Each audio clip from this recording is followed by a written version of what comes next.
Manager's office closed yesterday, Jonathan?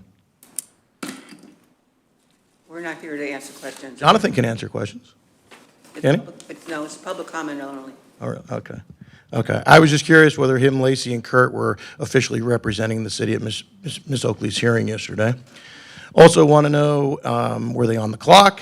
Did the city pay for their parking and their lunch? And if Kurt is the CEO, and if he was there officially in his capacity, where's the press release from yesterday and its notes? Okay. Pretty outraged by this. I can't believe we sent not just one, but 3 employees there all day to sit and listen to that. Point of order, please. Point of order on what? This is Point of public order. comment. Well, I reckon it's public comment. no. You're right in a way, you're right in a way, but you'll please listen, please, Mr. Andrews.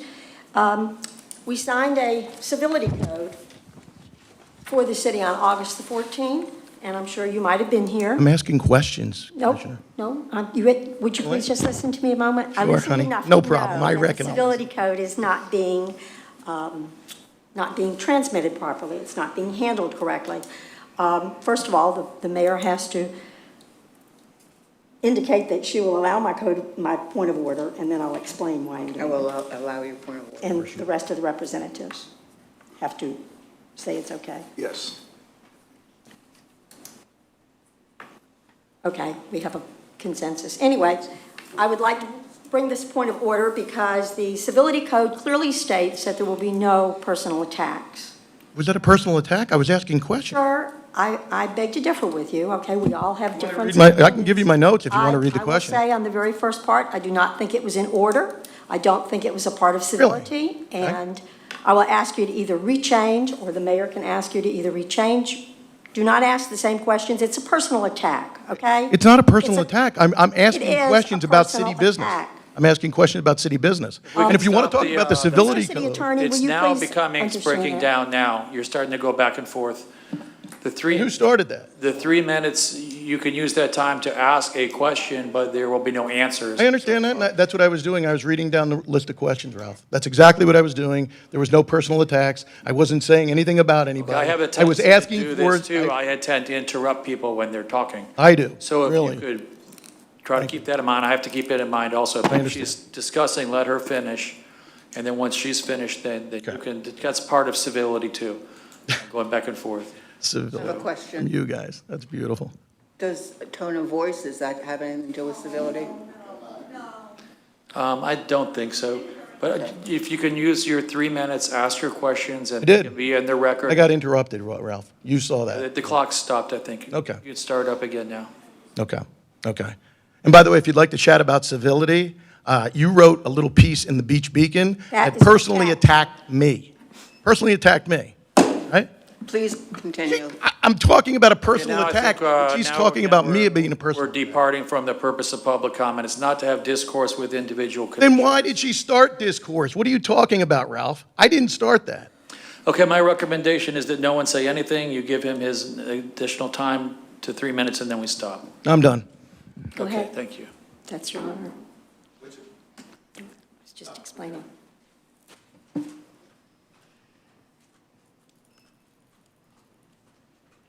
Does anyone else wish to speak? Yes.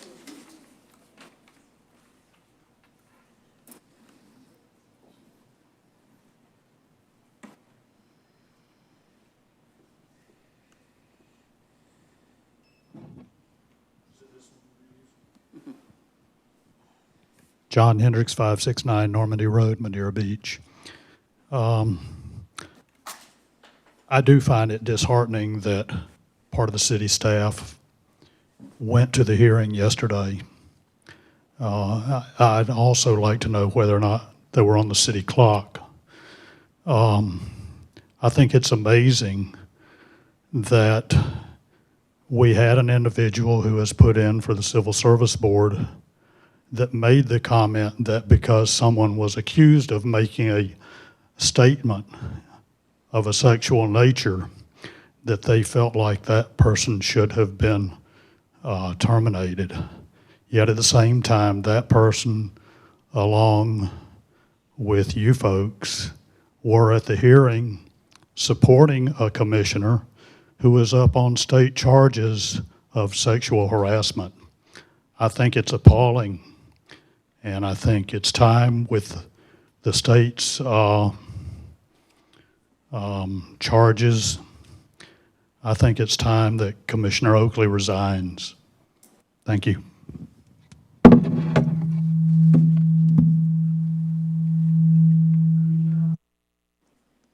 you. Does anyone else wish to speak? Public comment is now closed. The first item is Certificate of Recognition celebrating 65 years as Commissioner Manager form of government.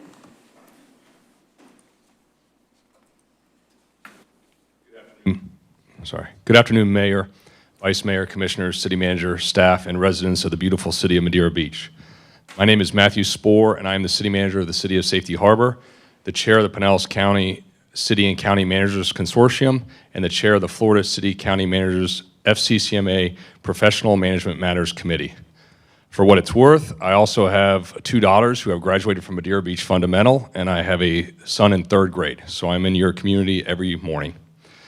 On behalf of FCCMA, we are privileged to present the City of Madeira Beach with a certificate celebrating your 65th year as a Commissioner-Manager form of government as recognized by the International City and County Management Association, ICMA. On behalf of the officers, Board of Directors, and members of FCCMA, we offer our sincere congratulations on this milestone achievement. And I'll take a break from my prepared comments just to say I go around the state and present this to many different cities, and I've never been in a commission chambers with this view, so well done.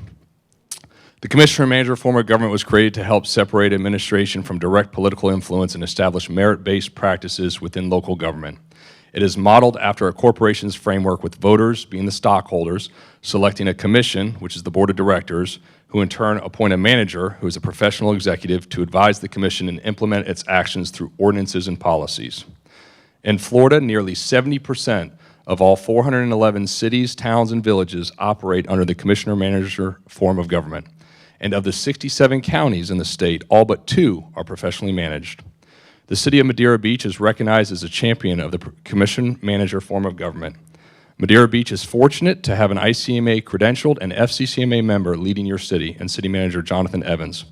Mr. Evans has over 14 years of local government management and leadership experience. Jonathan is respected by professionals around the county, state, and country as an individual who maintains the highest integrity and ethics and is always willing to promote your community while helping those cities that may need assistance.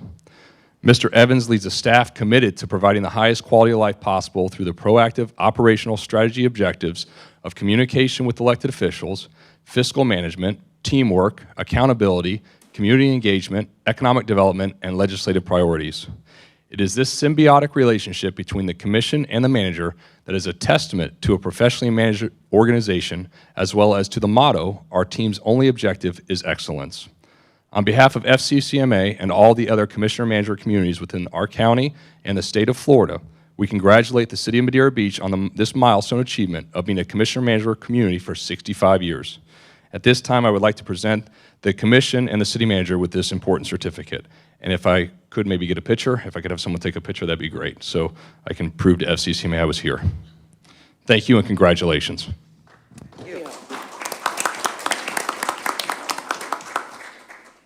You want us all to come down there? That'd be great. Yeah, good. Just jump over. Or I can stand there if you all want. I can take the picture if you want. Yeah, fine. Or if you want to stand in front, then I can take it this way. You get them all. Oh, yeah, it's even better. Mayor, if you go back up there.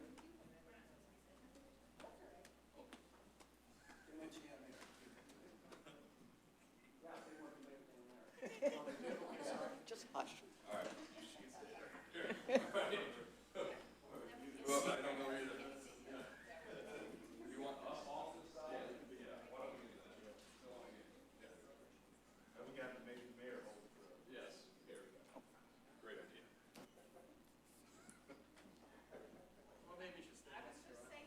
Stand?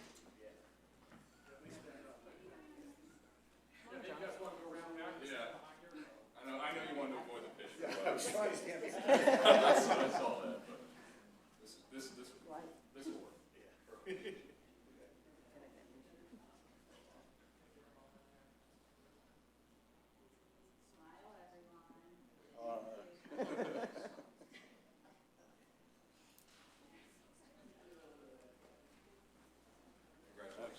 Thank you.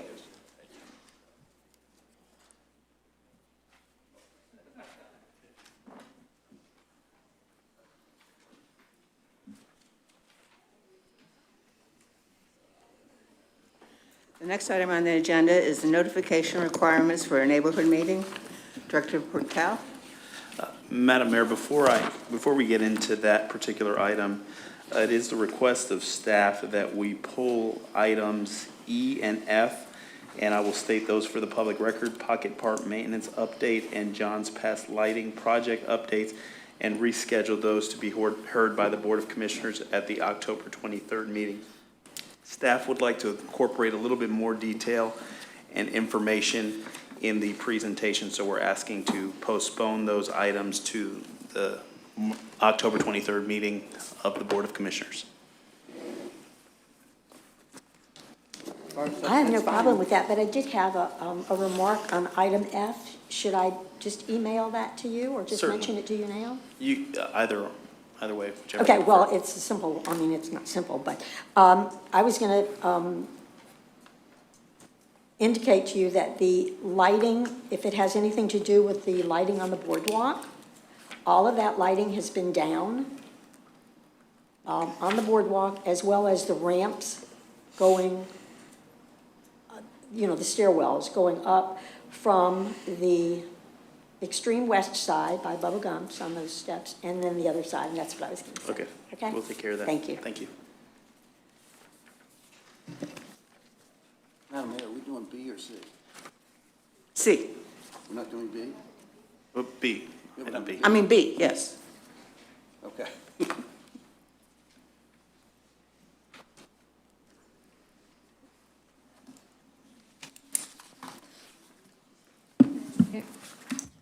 Madam Mayor, Commissioners, we were scheduled to give you somewhat of an update on the town center agreement and also give you the opportunity to get a summation of the review that the land use attorney did regarding the town center development agreement, and also to generally give you an update of where we are in the process. To date, we have received the site plan, all the site plan requirements for the town center development, and on August 16th issued approval for the site plan.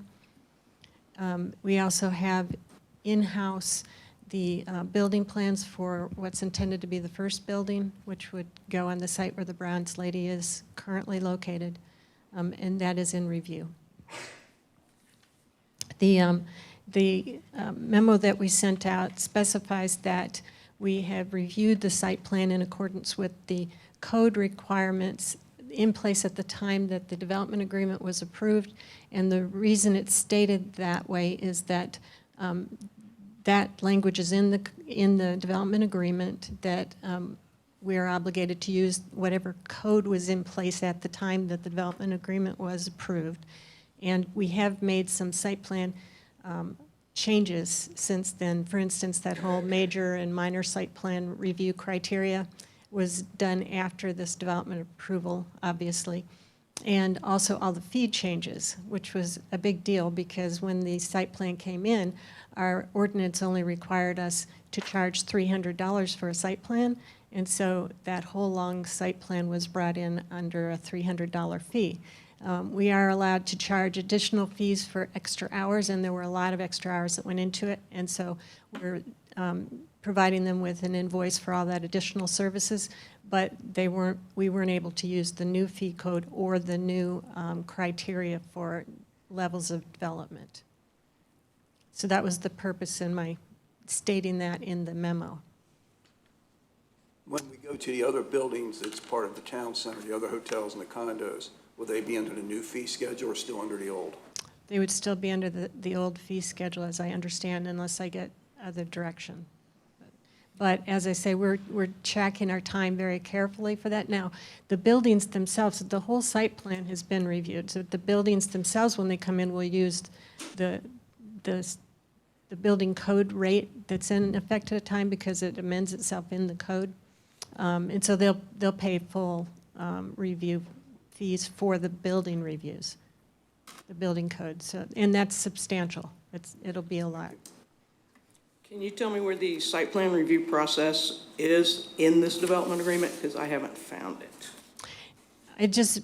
I saw reference to the site plan review, and it anticipates it, but I did talk to the land use attorney about that, Julie Mandel, and I'm going to have her address those, because I had sent all that out. It references the ordinances, but still it has to be somewhere in here to say you need to reference the ordinance, and I haven't found it within this document. So Right, well, I did find I'd like to that. see what the process is anyway, so Okay. that's why I'm looking for it. Okay.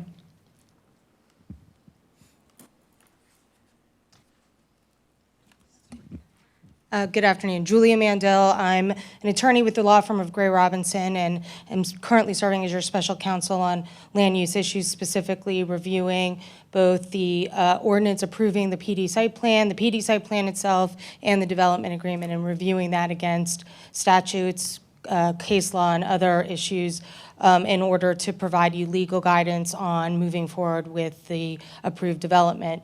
I did have a chance to speak with you all individually, and can go into as much detail or as little detail as you wish in terms of those discussions, or I could just go ahead and start and be available to answer questions as you so desire. Specifically, Commissioner Oakley, you had just asked a question, so I don't know what would be the best approach for you at this time. I think if anyone has any questions now. Commissioner Oakley, I might be able to point you to the right page, on page 4 of the development agreement. And subsection 11, parentheses 11. You see that?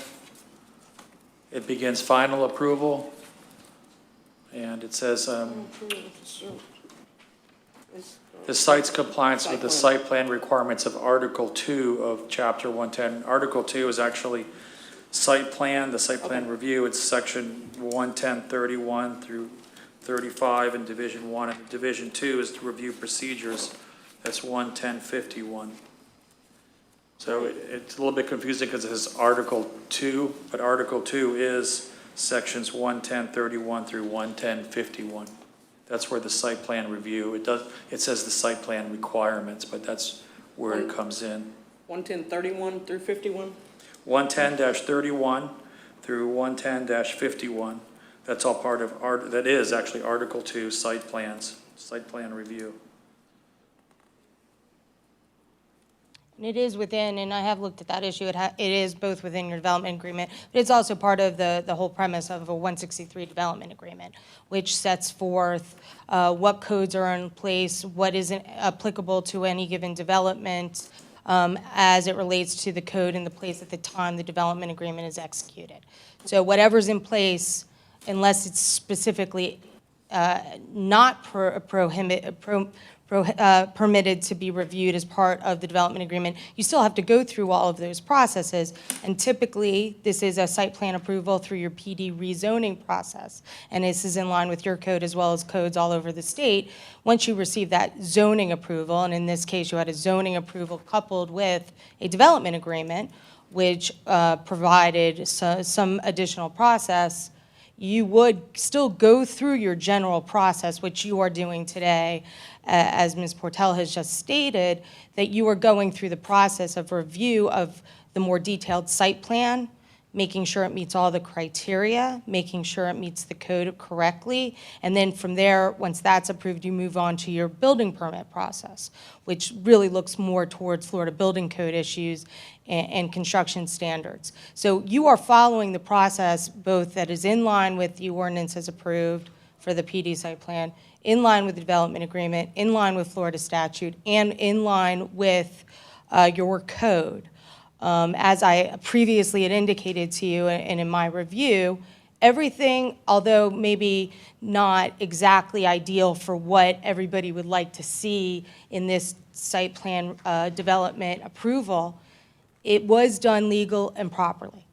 And there is nothing in there that would provide an opportunity to recede from that approval so long as the parties are proceeding forward in a manner consistent with your code. That's a general thumbnail sketch of the conversation that we had. As I said, I'm happy to get into more detail if you would like me to on our discussions, or if anybody has any additional questions as it relates to that approval. But in working with Ms. Portel and in looking at moving forward with the development approvals, you are moving forward in line with those in an incredibly detailed way. Your staff has done a really remarkable job assuring that everything has been reviewed, looked at properly. They've captured as much fees as they possibly can. Fees are always an issue with these types of things, which is why it's always a good idea, like you have in your building code, to have fee processes that escalate yearly as opposed to saying we'll get to it later. And that's normal too. It's just kind of trying to catch up with those times as your city starts to develop. So they have done an incredible job assuring that as this development moves forward, that it's moving forward in a manner that is consistent with the approvals and your code. And I think if they see something that's not right, I believe very strongly that they will assure that that is fixed. So I'm available for any additional questions you might have on this issue. I have one, Ms. Mendel. It's with regards, it's not part of the content, okay, of the development agreement, or I don't see it in here, and I've not really had a chance to thoroughly review this. But the biggest part of the questions that I'm being asked as an elected official are really with regards to the traffic patterns, okay, and whether they're a draft traffic situations or whether it's going to be what happens in the final analysis. I don't know. But have we ever provided, or maybe Linda can answer this, Portel, have we ever distributed to the Board of Commissioners or to any, I guess, individual, what the perception is going, or what the proposed traffic pattern is going to be? Because it's not just, doesn't just affect our city, and I would like to know that because I'd love to have a copy of it. The simple streets and simple, you know. The proposed traffic patterns as it relates to the development agreement are actually included in the design that was submitted for the PD. And it's that set of traffic patterns along with the traffic analysis that DOT required that was approved as part of the development agreement. But that is available. Is there any way to break it down into an 8.5 by 11 sheet of paper? I know you might have these big reams, but for an individual to understand, this is what's going to happen in 3 years, or this is, proposed. Yes. So that nobody gets, Yes, over there. we can do that. I can tell you that in the site plan process, we've been working with FDOT. We have had the opportunity to get them to agree to allow postponement on changes on Madeira Way. The development agreement allows the development director to phase somewhat within the plan. And our concern was that traffic changes on Madeira Way right up front would be a serious blow to the businesses who are remaining there until changes along the south side of Madeira Way are actually under permit or under construction. So as long as those businesses were staying there, I wanted them to have their access and their parking and everything the way it is now. And DOT has agreed to that with the developer, stating that they would require them to bond out the work for both the changes on 150th and the changes on Madeira Way, but in 2 separate bonds, and they will allow the postponement of the changes on Madeira Way for 3 years. So it gives us time to see what's going on and if there are any changes to come back to them with that. Okay, so you can and will prepare something for. Yes. Okay, for the board. Thank you. Any more discussion from the board? In the meantime, I could point you to the sections of the development agreement that address the traffic roadway improvements. If you'd like, I can give you those section numbers. Okay. Do they have pictures, or are they is it simply content? Is it wording? No, The 9.8. easiest way for me to explain it, truthfully, is, to be able to identify the location and the proposed, what's going to happen at that location. Okay. Yeah, Bill, we have to depict 9.8 and 9.11. Okay, And then there's also on page 2, M1, and then page 3, P6. Those are the major traffic and page what? improvements. Page 2, Right, M1, okay, page 3, P6, okay. and then Page on 3 was, page- excuse me, page 3 was what? M1. No, P6. 3, Page 3 is E6. 3 is P as in Paul, 6. P6, okay. Oh, okay. And then if you go to 9.8 on page 9 Okay, and 9.11 on page 9. thank you. Thank you.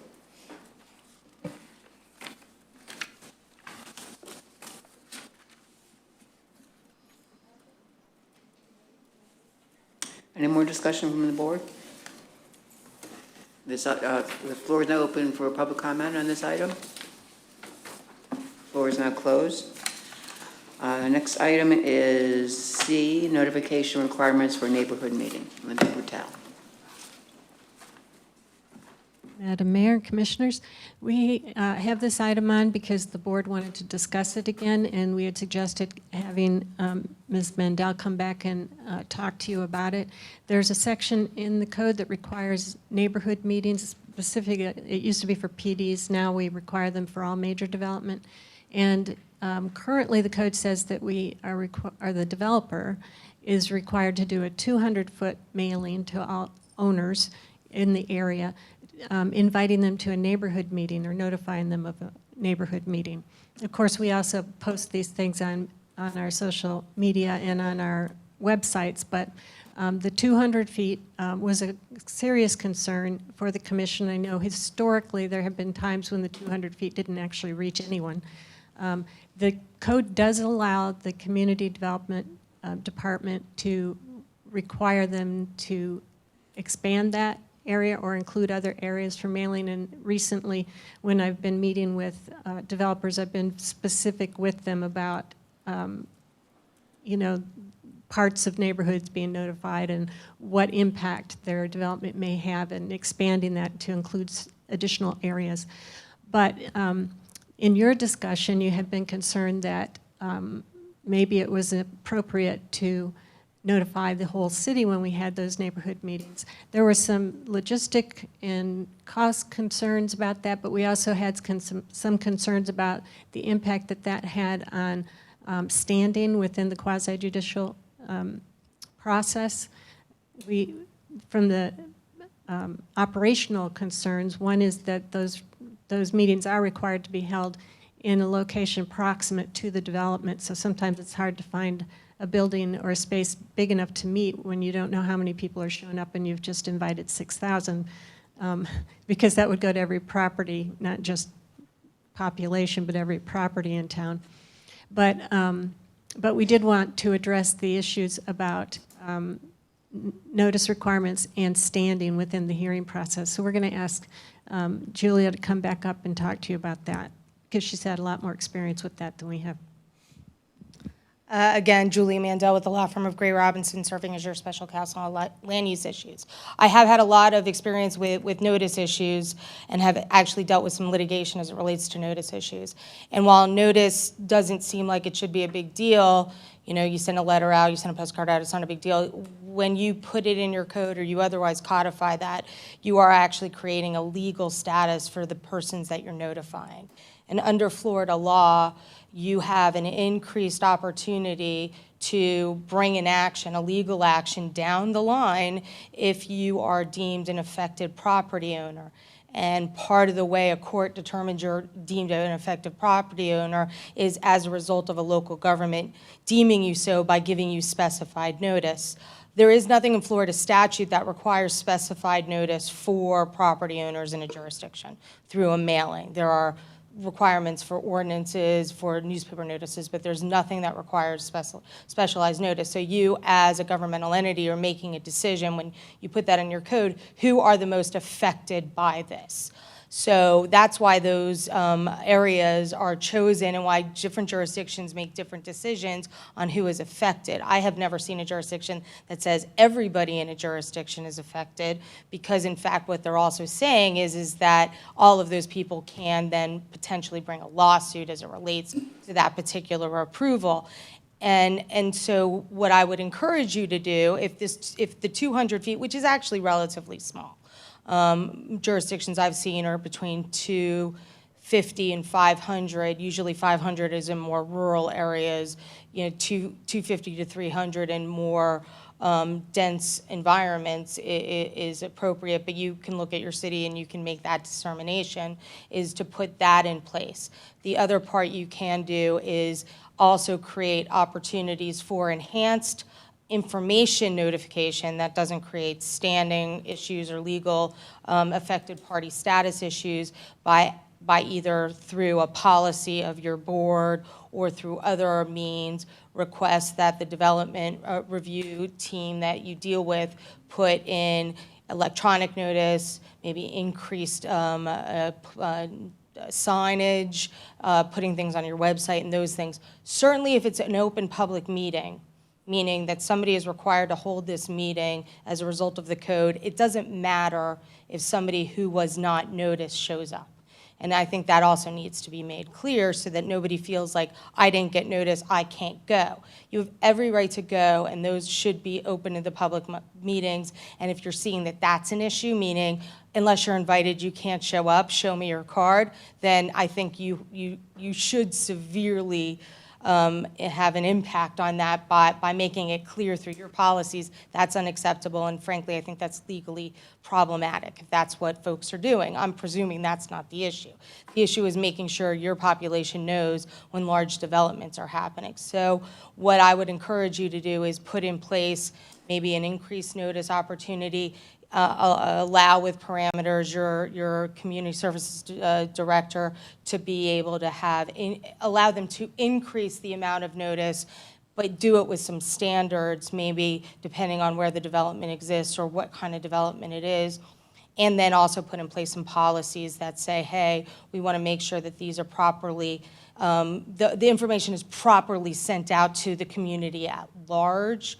The only other thing I will say about notice, and one of the other reasons I would really discourage you from requiring a notice of your entire population, is for you sitting on this board as well as people who sit on other boards that may hear these types of projects. Once you are in the notice area, any of you individually, if you are receiving public notice, you still have the obligation to vote on that project. That being said, there has been a line of case law that's come out that says members of the board who are making quasi-judicial decisions, if they're in a notice area and they may be adversely affected by a particular project, they can't vote on it.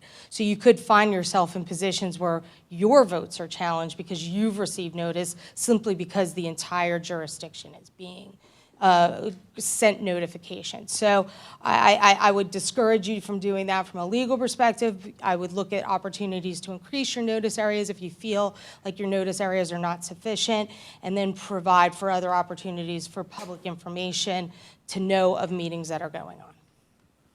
I've got a question along those lines. Sure. When we're talking about the light at Madeira Way, that affects not only our community, but other communities. They're impacted. People driving that way are impacted. Everybody who lives on 150th is impacted.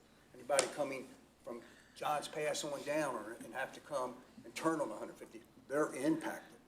So where do you draw that line of who's impacted and who's not? And in the hearings we've had before, they said, well, you can only spend more than 3 minutes talking if you're impacted. So I guess I don't understand who's impacted and who's not impacted on something like that you're going to take out a red light for these people who come this way. Now they can't go that way. These people are going this way. The people that live on 150th, when the cars start going from 30 or 40 miles an hour to 50 miles an hour by the time they hit the bridge, everybody, all those condominiums are affected. So all these people are truly affected by a change like that. So how, and then, so I'm in the impacted area, so I can't vote on that because I sit up here. I guess I'm having a hard time understanding, you know, where the impacted area starts and where it stops, and, you know, where my rights start and stop as a citizen as well as a commissioner. But to add on to where he's coming from on that, you can't say that anybody that doesn't live in Madeira Beach isn't going to be affected by something that happens at 150th and Gulf Boulevard. Whether you live on Crystal Isle, 129th, up 150th, if you live back over here on Harbor Drive in that area, everybody in town will be affected by any change at 150th and Gulf Boulevard and Madeira Way, any changes in there. So that's why when we talked about this with Linda at first, to come back and let's do something and widen that area, we've got to have something so when it does affect everybody, that everybody is informed that these changes are going to be made and you have a right to speak on them. Let me step back and say a couple of things. First of all, what I'm talking about is the notice for the purposes of legal standing, Well, that's as it fine, too. affects every project in town, not just one particular project. And the reason that's important is when you set this standard, you're setting this standard for projects that may not have that same level of impact that this very large project is having. So what I'm trying to say is you can create one just general for every project standard, and maybe you increase that amount of radial area upon which somebody has a legal impact. And I say that in air quotes, because it doesn't have an effect for your purposes in the sense that anybody coming to you and voicing their evidence and information in the middle of a quasi-judicial proceeding has every right to both be heard and considered. I mean down the line legally. And I also mean down the line legally for any vote that you take if somebody were to challenge it, how a judge would look at the way your notice requirements are. So you can tier those, create one standard for, I guess, legal standing if somebody were to sue. And that is not to say that somebody couldn't sue who isn't within that notice area. I'm just saying you're saying as a jurisdiction that that has a legal meaning in a court of law. Now, as it relates to folks outside your jurisdiction, there is nothing that prohibits you from saying that that notice area of whatever, 200 feet, 300 feet, 500 feet, can go outside of your jurisdiction. I've not typically seen that, but the way this area is set up, it doesn't really mean anything to most folks driving through the line of Madeira Beach versus the line of another jurisdiction. So in terms of just knowing what's impacting you, you have that right to include jurisdictions outside if that's your will.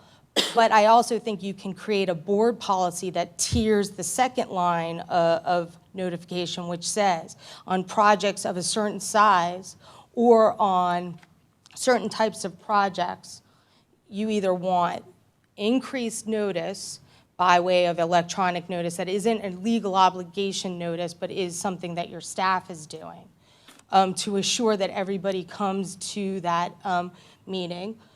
Something else you can do is create, more of a workshop type process in front of you on certain projects, which allows other people to come. That's a much bigger change, but it's something that certain jurisdictions do. Instead of just having a public hearing, maybe create a public workshop process that comes in for you, keeping in mind that all of that conversation is part of the record in a quasi-judicial proceeding. But those types of things that increase the opportunity for people to weigh in and give evidence as it relates to projects that may almost be more of what I call a regional impact versus, somebody doing a smaller rezoning, that is not really going to create that much of an impact in terms of the region at large or the area at large. You don't want to burden those folks and create that level of process for everything when it really is only necessary for certain size projects.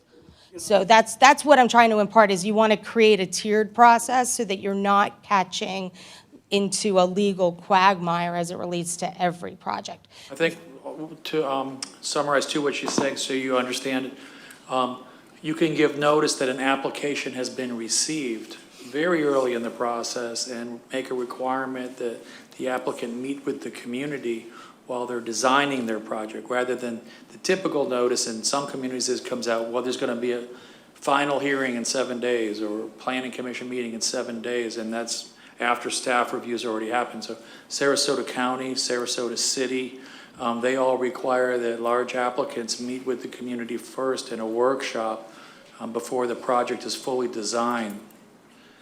So that is one and another option. You'd have to change the code a little bit to do that, but you could add in notice that application's been received, and notice there'll be a community workshop on a particular parcel.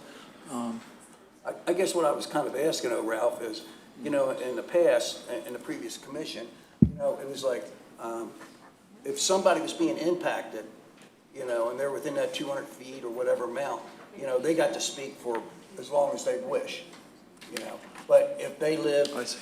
350 feet away, they didn't, versus the 200 feet away. Yeah, I've seen 200 to Right, they 500, But so that's kind of what I'm asking, where do we draw that line at who is impacted, So, who is not impacted? in terms of when you have a quasi-judicial hearing, there's a few different models. There's one in Venice that I'm familiar with, and Northport, and some of the other cities where someone can actually apply to be an adversely affected third party, and they can have the right to put on expert testimony and have more than 3 minutes.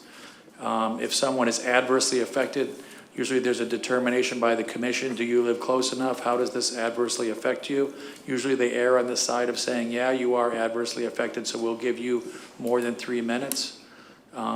It's important to be able to have enough time to put on your competent substantial evidence. If a neighborhood group, as well as a developer, has their own expert planner, certainly if they have a tough time explaining their expert opinion in 3 minutes on a very complicated project, they should be entitled to more time.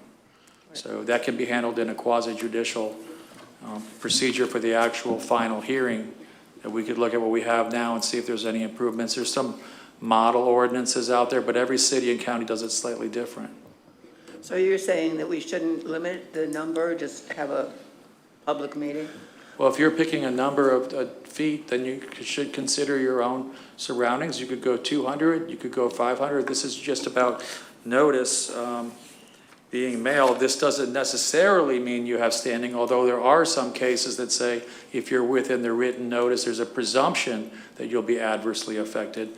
I think 500 feet is about five homes away. So 40-foot lots, so it'd be like 10 homes away.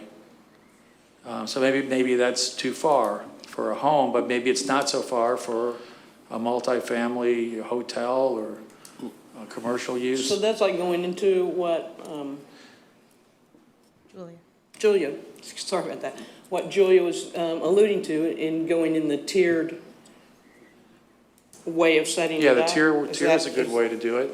And I think that what Ralph and I are both saying, having both been in the quasi-judicial world for a long time, is most jurisdictions kind of pick that amount of that as a matter of course, you're giving a presumption that there is an affected property status in line with case law, which typically doesn't, which actually says just because you live in that jurisdiction doesn't mean you're adversely affected. You have to show something more than just I live in the jurisdiction. So that's why most jurisdictions do choose some amount of radius around a project to say, as a jurisdiction, this is where we feel you're adversely affected. If you pick your entire jurisdiction, first of all, you're diluting that in terms of a case, but second of all, you're really creating opportunities for challenge, which on big cases might sound fine, but is on smaller cases could be seriously problematic. And so what you can do is you create a status which says, all right, we're going to make this a bigger tier, maybe 300 feet, maybe 500 feet. That's really for, I think, your staff giving you some recommendations on. I think 200 feet really is relatively narrow. in this jurisdiction at this time. It might not be at some point, but for today, I think it's relatively narrow and really not in line with most of the jurisdictions I've seen. But then you have a second tier, which is, I think what Ralph is saying, when a project comes in, you can send out an email to your entire jurisdiction, give them a list of projects. I know the city of Tampa actually sends out once a month a newsletter that says, here's all the projects. They do it via email. They, for many, many years, did it via mail, but that kind of got expensive, and there's a lot of people in Tampa. So, you can do things like that so people know what's coming down the pike. Now, what your process is right now, and I use the term workshop, I was thinking more in terms of your presence, but what your process is now is you do have a public hearing process that says, let's have that community meeting. And I think that's a really good process. It does give people an edge into knowing what's happening before it even gets to you, and I think that is really good. And not every jurisdiction has that, so I wouldn't discourage you from that. I think it's a really good process. It's just assuring that, one, not just are you creating that notice area, but maybe making that more widely available to the public at large if they're not seeing that through electronic means and through a board policy. It doesn't create legal standing. It doesn't mean that you failed to meet your notice requirements, but it is you as a jurisdiction saying, we encourage all folks in our jurisdiction to show up at these meetings and make sure that they're aware of what is occurring. So that's the tier I'm talking about, kind of going from the legal status to just more public information type meetings where people can just come, hear more information. That's the purpose of your signs typically, but the problem with signage, they don't always stay up. People don't always see them. That's part of the fail of the sign, and I think the signs were really put in place in most jurisdictions before you had the internet. So, and before email and before, social media and all that. So I think a board policy on maybe expanding that might be the best approach for now, and looking at expanding that radial. And if you want to include areas outside of your jurisdiction, there's nothing that legally prohibits you that. Meaning if your project is on the edge and you have to go around, then it's something that you have to go outside the jurisdiction to do the mailed notice. And the other thing too, back to your point, Commissioner, you could also, and I don't know, you might do this now, if you've got a project which will have an impact on, say, traffic patterns outside your jurisdiction, with this kind of enhanced, policy notice that I'm discussing, maybe also include the city managers for the other jurisdictions, or so that they can make their jurisdiction aware that that's happening. So that might be some coordination between jurisdictions, so that way they know what's happening in your jurisdiction, and they have the opportunity to discuss that maybe with their board or maybe with their citizens. Are there any cities that have maybe 1,000 or more feet as a measurement? I've never seen that, with the exception of more rural areas where you are talking about you won't hit a house for a really long area. I mean, that's why you typically do see those more enhanced notification requirements, in like Pasco County. They have theirs is only, I think, maybe 500 feet. There may be a couple applications where they go out further. In this size city with this level of population, I think 300 feet would be probably closer to reasonable in the norm.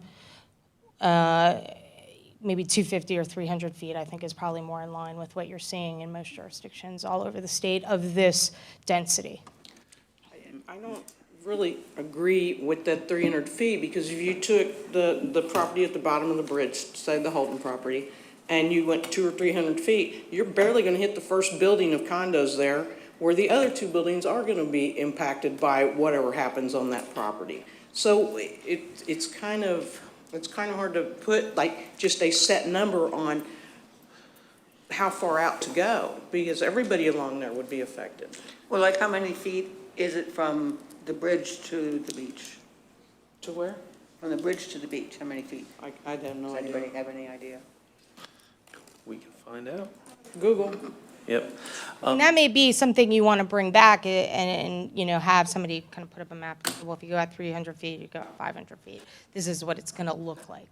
Again, that's really a policy decision. I can only tell you what I've seen in other jurisdictions, and I really do think that that's your policy decision.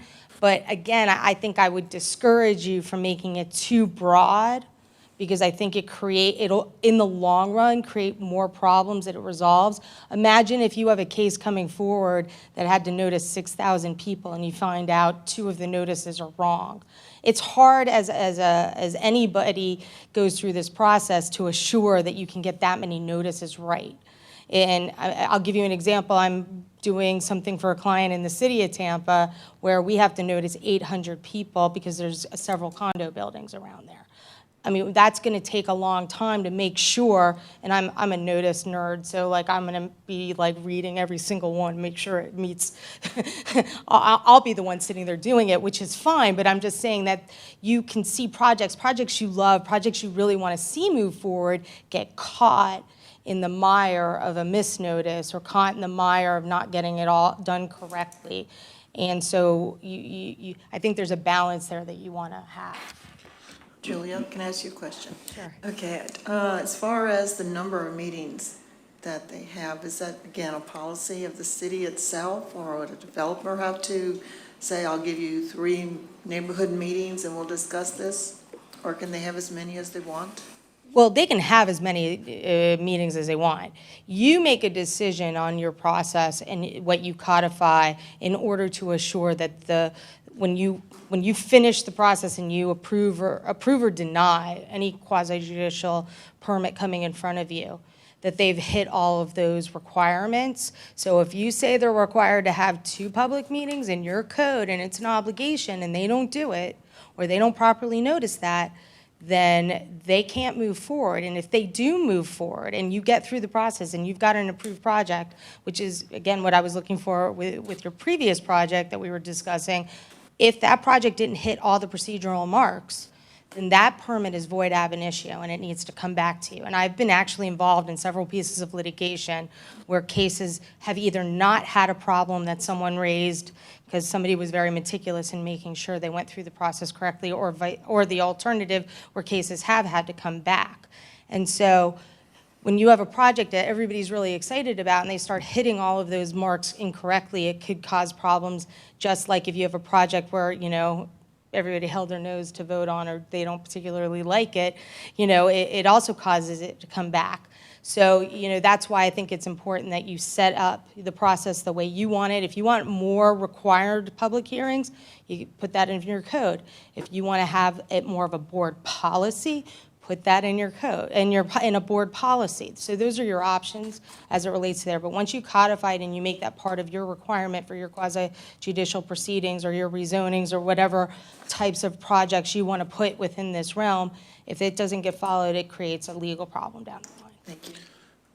Madam Mayor, if I may, Madam Attorney, just a question. Have you seen situations whereby local government entities have required for those meetings to be held at specific locations within the municipality that require audio recording, video recording, those types of things? Because I'm thinking in the event that we were to institute some policy whereby it requires 300, 500 feet, but we say that all meetings are to be held at the city center and complex and to be televised and those types of things, can you incorporate that in the policy, or is that too overreaching for us as an agency to require those elements? So people may not be able to be in attendance or may not receive that notification, but it would be broadcast on the city's public access channel.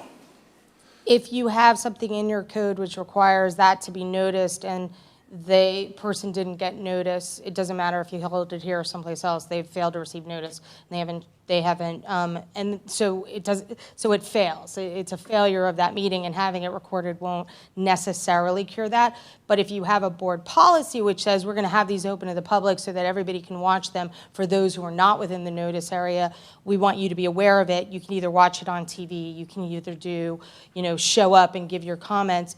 Then yes, what you've just said I think makes a lot of sense, which is to say we're going to make sure everybody in the city of Madeira Beach knows that this project is on the horizon horizon, and we want everybody in the city of Madeira Beach to be able to give their comments. And it's so important to us as a board policy and as a city that we're going to televise it. We're going to hold the hearing here, the meeting here. It's not a hearing, it's a meeting. And we're going to make sure, and that's really, that part of it's the policy decision and whether or not you want to put those resources in. But if for some reason you can't get the video to work, or you can't use this particular building, if it's in a policy versus being in code, it wouldn't create a failure. So I think that those types of things probably are better off in board policy. So basically the code would mirror the board policy to where it would say, okay, effectively the requirement is going to be 500 feet, just for conversation's sake.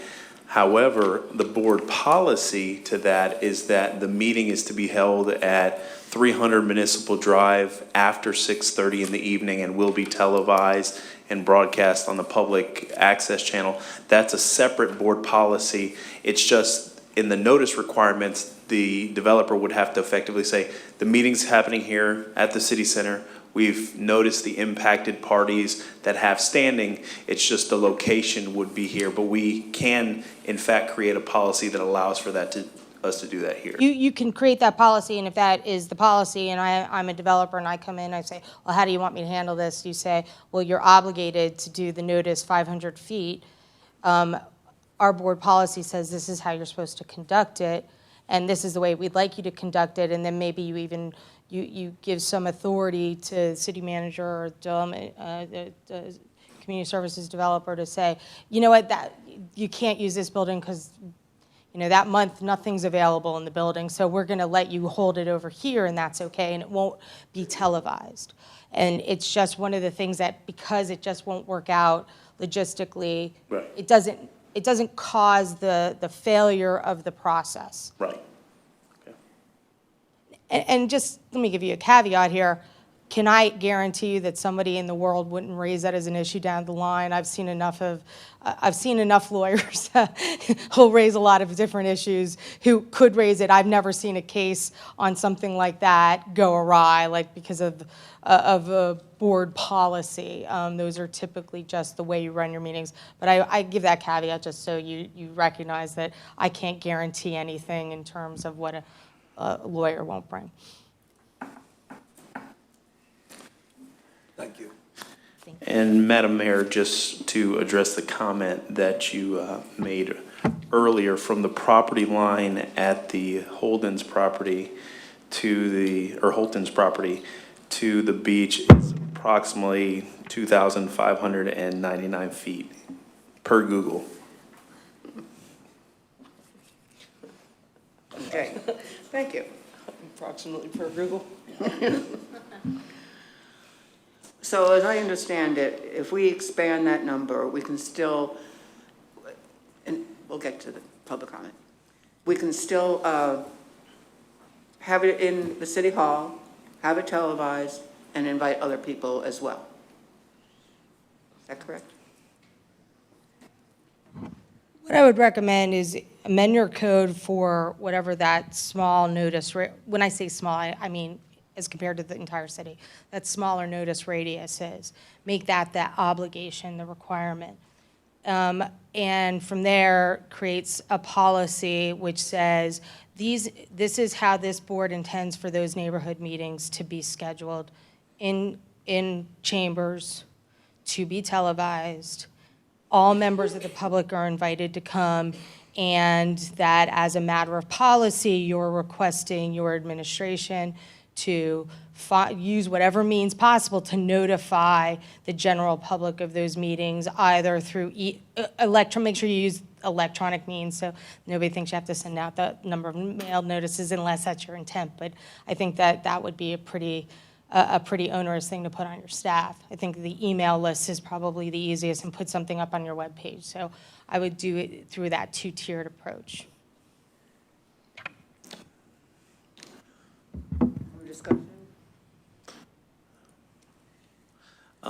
Madam Mayor, it would be helpful to staff to request direction from the board as to how you would like for us to address this, because if it is, my understanding of the situation is that obviously the board has the desire to expand the 200 feet requirement, and so we can take the appropriate steps to amend the code. So is it the board's desire for us to do that, as well as craft a policy that communicates the intentions of, if at all possible, to host the meetings here, provide adequate notice to the public, and make sure that they're televised or available for public consumption on demand, et cetera? And so we can kind of run both of those and concurrently bring those back to the board for final conversation, and then bring it back in the appropriate form to effectuate the desires of the board. Okay. Well, let's open it for public comment. Go ahead.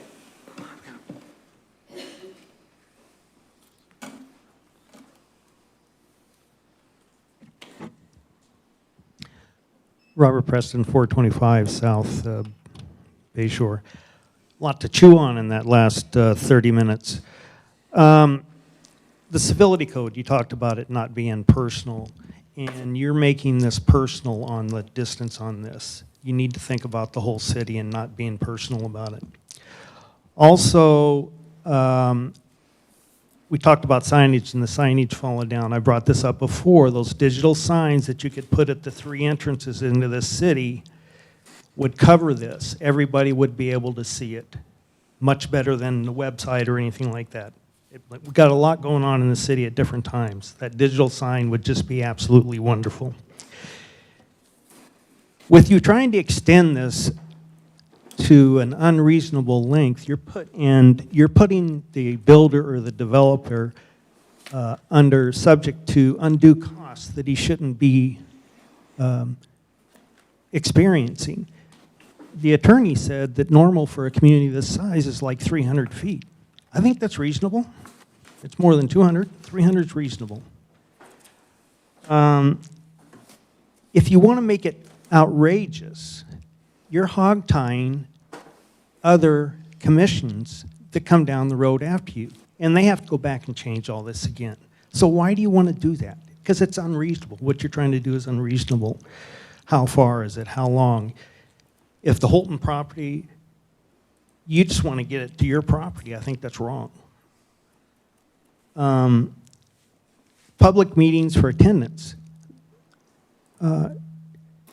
You want to hold these public meetings for these builders and these developers after 6 p.m.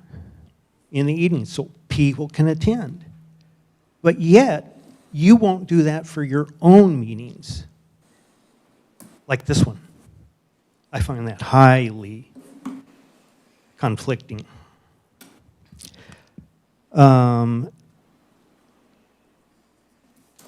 And hopefully you won't put anything like a supermajority to change it in your code. Anyway, so I would like to, I think 300 feet is reasonable. And I don't think anybody would disagree with that. I think holding it in a place like this is very reasonable as well because it's televised. About to run out of time here. And holding it in the evenings when people can attend, I think that's a good thing too. And that's about it. Thank you.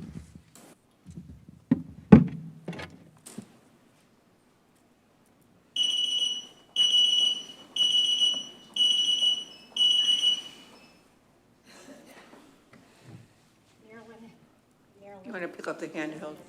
Sorry. Marilyn Halfling, 806 Bay Point Drive.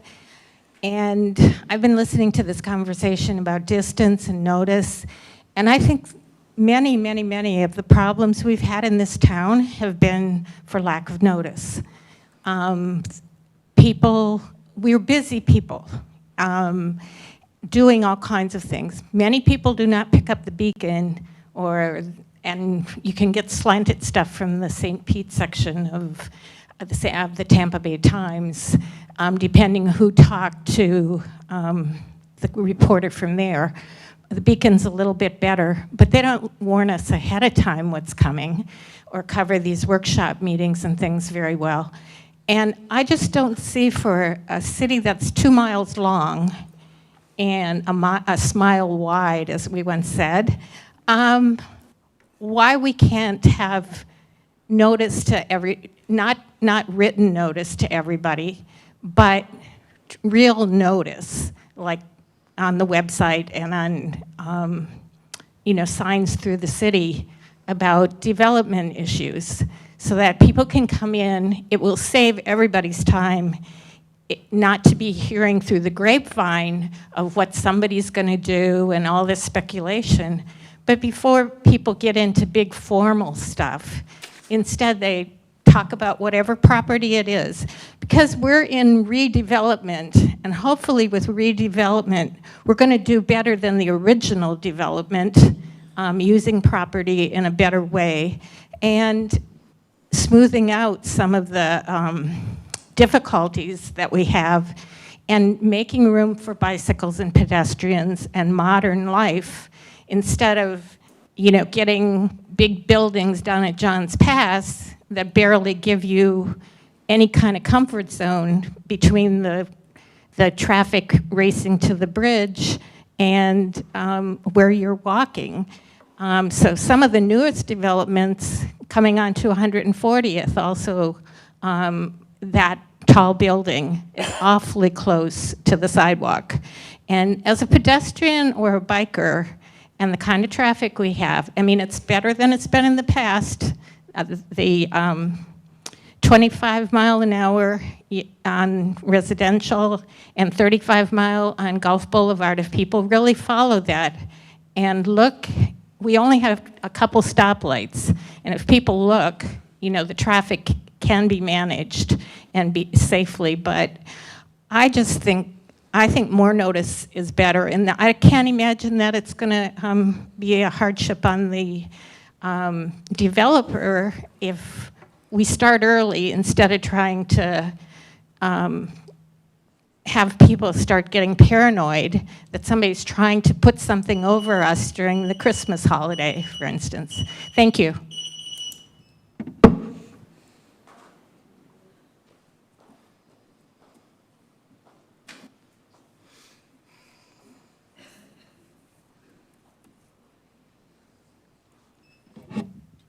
John Hendricks, 569 Normandy Road. I just wanted to get a clarification, and can we ask her a question? Well, what I wanted to know was, and what I understood, and I want to be sure I was clear, is that if a commissioner is in the affected area, they cannot vote on a project. Is that correct? Did I understand that correctly? All right, go ahead. I think that's important for me to respond to so that it's clear. No, just because a commissioner's in a notice area doesn't mean that they cannot vote. They actually have a legal obligation to vote. What I'm saying is because you're in the notice area, a challenge could come up later as a result of that. And if you have your entire city noticed, that could be a consistent issue. But the way the law stands today, you are legally obligated to vote unless you have a personal financial gain or loss from the actual item in front of you, and to not vote would be a violation of state law. Okay. And the other thing I wanted to mention to y'all, and I've mentioned it before, you're looking at traffic on 150th as though this town has borders and it's Madeira Beach causing it. The traffic on 140th doesn't stop at the Johns Pass Bridge. It doesn't stop at 153rd. It crosses that bridge into Treasure Island. It goes on down Gulf Boulevard to Reddington Shores. So this traffic is not just a Madeira Beach issue. It's an issue with these other towns also. And as they begin to develop, we're always going to have more and more traffic on 150th. They're coming and going to Tyrone Mall. They're coming and going to the new Walmart. They're coming and going to Home Depot and the new Seminole Town Center. The traffic isn't necessarily Madeira Beach's traffic, and y'all need to focus on the bigger picture of traffic there. And that's a state road, and be talking to the state on resolving this issue on 150th and on Gulf Boulevard. And talk to Treasure Island about the fact that they're about to put the toll back on the causeway going into St. Pete. That's got to be addressed because that's going to push more traffic this way. So it's a much bigger issue than a couple of developments trying to come into Madeira Beach to let our residents have the success and the growth and being able to go out to restaurants and have fun here in our own city. So please be pragmatic about your approach to these things, and that's something we need to do. Thanks very much.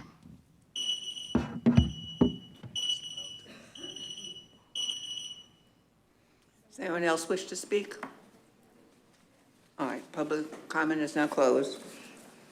Yes. Yes, Mayor, I'd like to make a comment back to the direction that the city manager had requested with regards to the neighborhood meetings. I think that the 500 feet, I like the 500 feet. I do like that limit. What I don't either understand, or I'm oversimplifying it perhaps, is that our current code does say that the city manager, after you've already, if you don't like the idea of just noticing what you've got right now, it does give us the opportunity to require additional notices be issued a notice, okay? So I guess I'm a little bit leery of setting any more guidelines, so to speak, but base it on individual, like we have been. Base the decision, am I stating it? Okay. Base the decision on whether to notice additional people, okay, or where you're going to have the meeting when the individual project comes up. I mean, that is what it currently says. I guess the Right? last sentence of section 1 says the city manager or his or her designee may require additional properties be issued a notice if deemed appropriate. Correct. So I just didn't understand why we veered so much from that. I can certainly understand why the 200 feet presents a different issue, but. It also says that the applicant right now shall provide the city both a written and video record of the neighborhood information meeting. So if we actually hold it in this room, then it would relieve the applicant's burden of filming it because it would be filmed here at City Hall. Okay, but then certainly the applicant is responsible for all the charges in connection with that neighborhood meeting, correct? The applicant is, the city does not become responsible just because they say, oh, we'll have it here. But we'll have to look at the fee Or schedule. what, I don't know. Madam Mayor, if I may, that's one element that I would recommend, that if a board policy is considered to be able to do that, that we make sure that all the costs associated with the staff to effectively broadcast said meeting is incurred by the applicant. Also, the other aspect of having the meeting here is you're going to have better acoustics. I did attend, along with Commissioner Douther, the meeting on the John Pass Resort, and I have not received the audio file or the video file from that, but a restaurant is not built to handle the acoustics and to be able to pick up some of the presentations. So I think once we do get that video, there may be some issues with hearing some of the conversations and dialogue. So it would certainly be advantageous for us to look to have it in a place that can accommodate good audio-visual opportunities for those types of meetings, especially you as a public policy board, and the residents would like to hear all the questions being asked and be able to clearly hear the articulation from your peers and members of the public. So it's something that, if you choose to decide to go that way, staff will do the research and bring it forward. The Sunshine Law Manual also discourages meetings in restaurants. It says they really should occur in public government buildings if possible. Madam Mayor, if I may, having been doing this long enough that I was in place when these neighborhood meetings and community meetings first were developed, the purpose really was to get the community to make observations and input to the development design and intensity before it really got designed, early on in the process, and to make sure that they were coordinating with the neighborhood before they even brought anything in. So the reason that they were required to have it proximate to the development site is, in some cities, City Hall can be miles and miles away from the development site. That's not the case here. So City Hall is pretty proximate to anybody in town. I don't think we have to worry about that. So it does make more sense to have them here for space, as I said earlier. The more people you notice, the more room you need. And then the recording is a big issue. And since then, the sunshine laws have been put in place that really make it just a better bet for us if we did require them to be in City Hall. The codes are always designed to require them to pick up the cost for that, but that's really important to specify because, of course, we don't require staff to go to those. Usually the community development director does, but we certainly don't have staff there to do the recording, and they've always been required to provide some kind of record, usually either not just recorded, but some places they ask to have a court reporter, a transcript provided.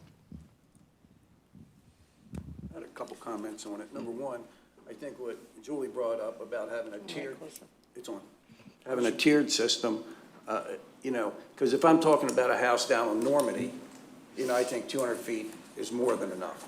But if I'm talking a major project like the town center or the hotel at John's Pass, I don't think it's big enough.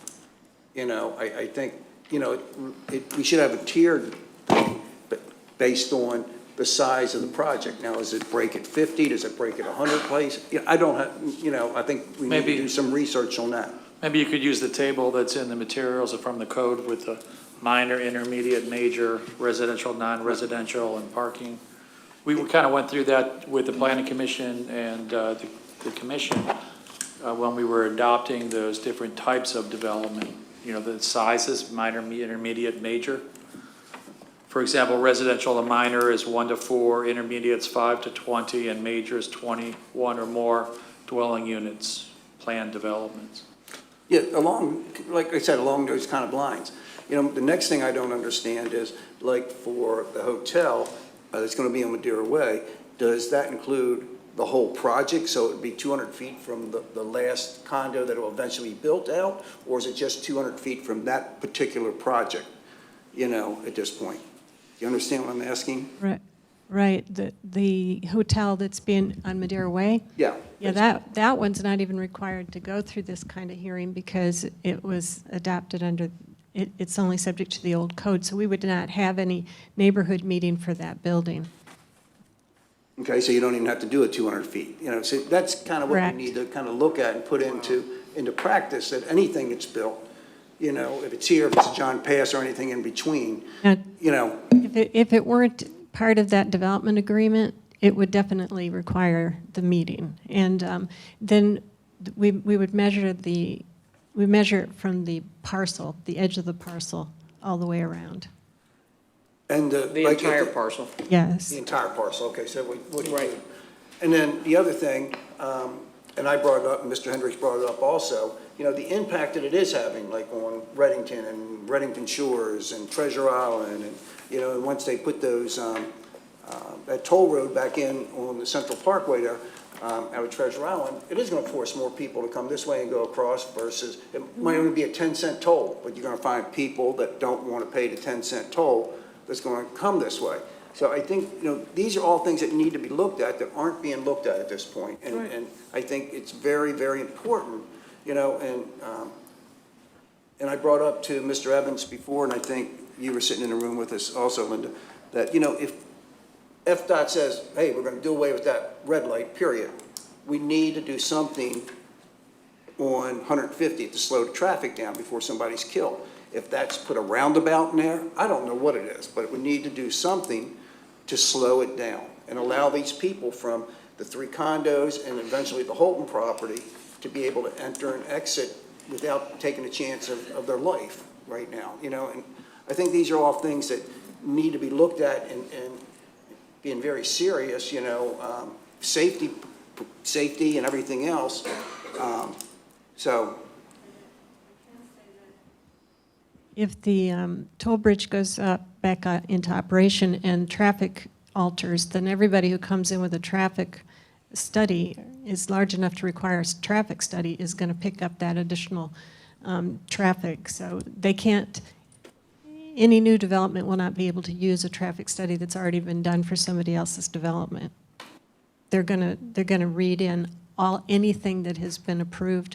In the case of the things that you've already approved, both of those had to go back and adjust their, both the Holiday Isles and the Town Center had to adjust their traffic reports based on the other one as if they had been built. So the FDOT is going to require people to use everything they're already reviewing as part of their traffic impact study. So we will continue to work with them. I know it was mentioned earlier that we should coordinate with FDOT. As you know, we can't do anything on any of the state roads without their being involved.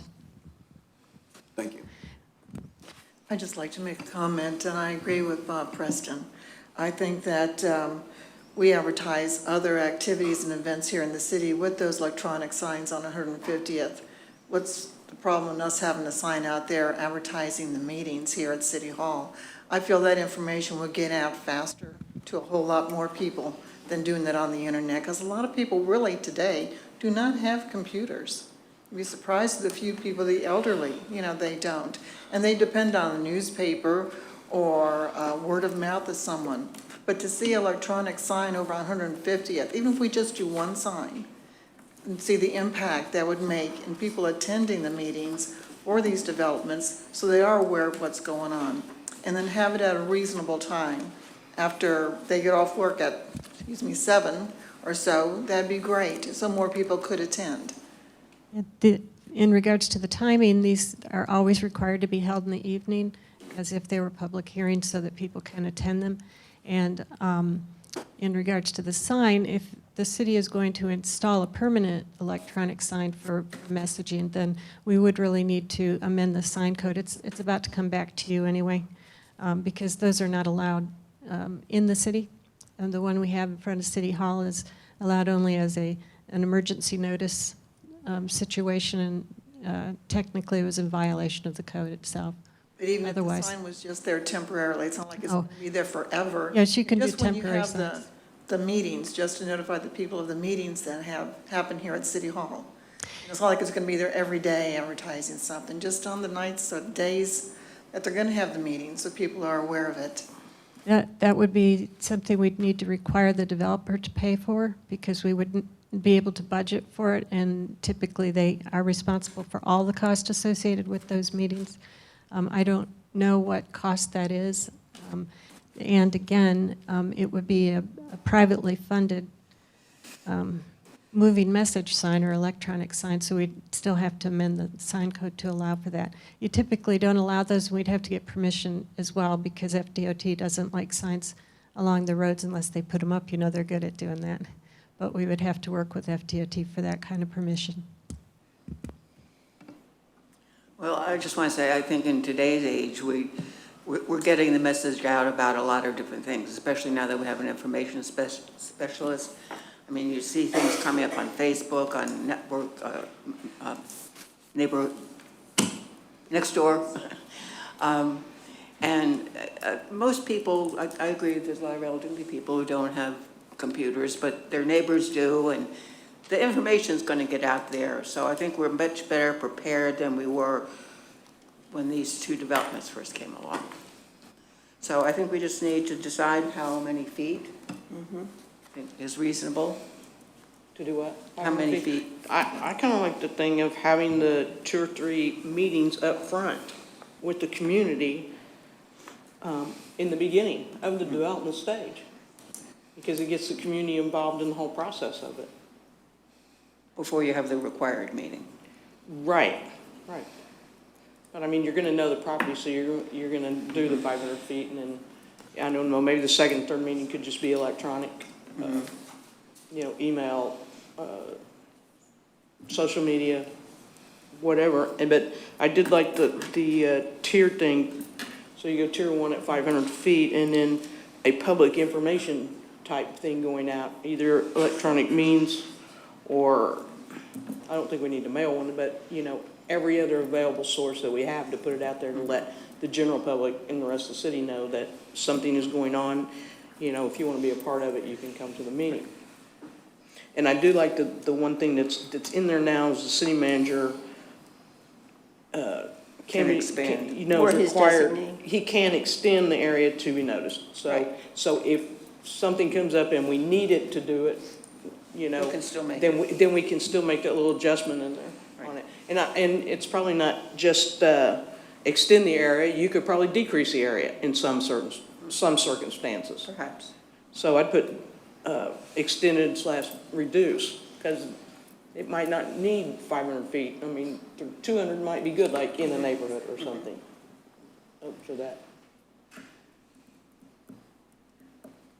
Go ahead. I just want to,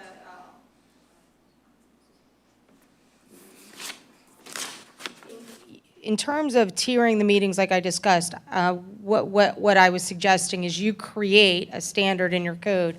That standard really shouldn't be deviated from. You can increase through a policy, but you can't really decrease through a policy. I know you have a provision in your code right now that does give your community services director some latitude on requiring additional notice. I will tell you, I'm not necessarily suggesting that's the best approach. What I'd rather see is you create that first codified notice requirement. If a developer fails to meet that, they can't move forward. So it's a hard line. And then from there, create a board policy which says where you want it to be, that it should include the following.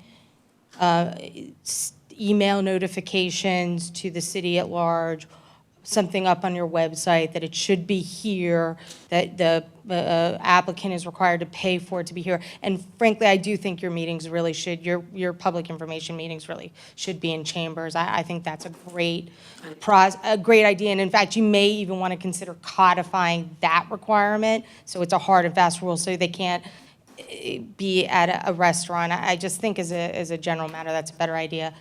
But requiring the applicant to pay for that, and then having maybe, you know, some policy that maybe requires something more. But I think you do need in your code a hard and fast, here's what you have to do, it is the requirement, you don't get to deviate from that requirement. All of your quasi-judicial processes are based upon due process, and one of the tenets of due process is that notice. And so that's why it needs to be clear in your code what that is, and that needs to be the hard and fast rule. So I want to just make sure that you're clear on my concept of tiering, which is both the hard and fast rule and the policy that you're going to create that expands that for the purposes of public notification.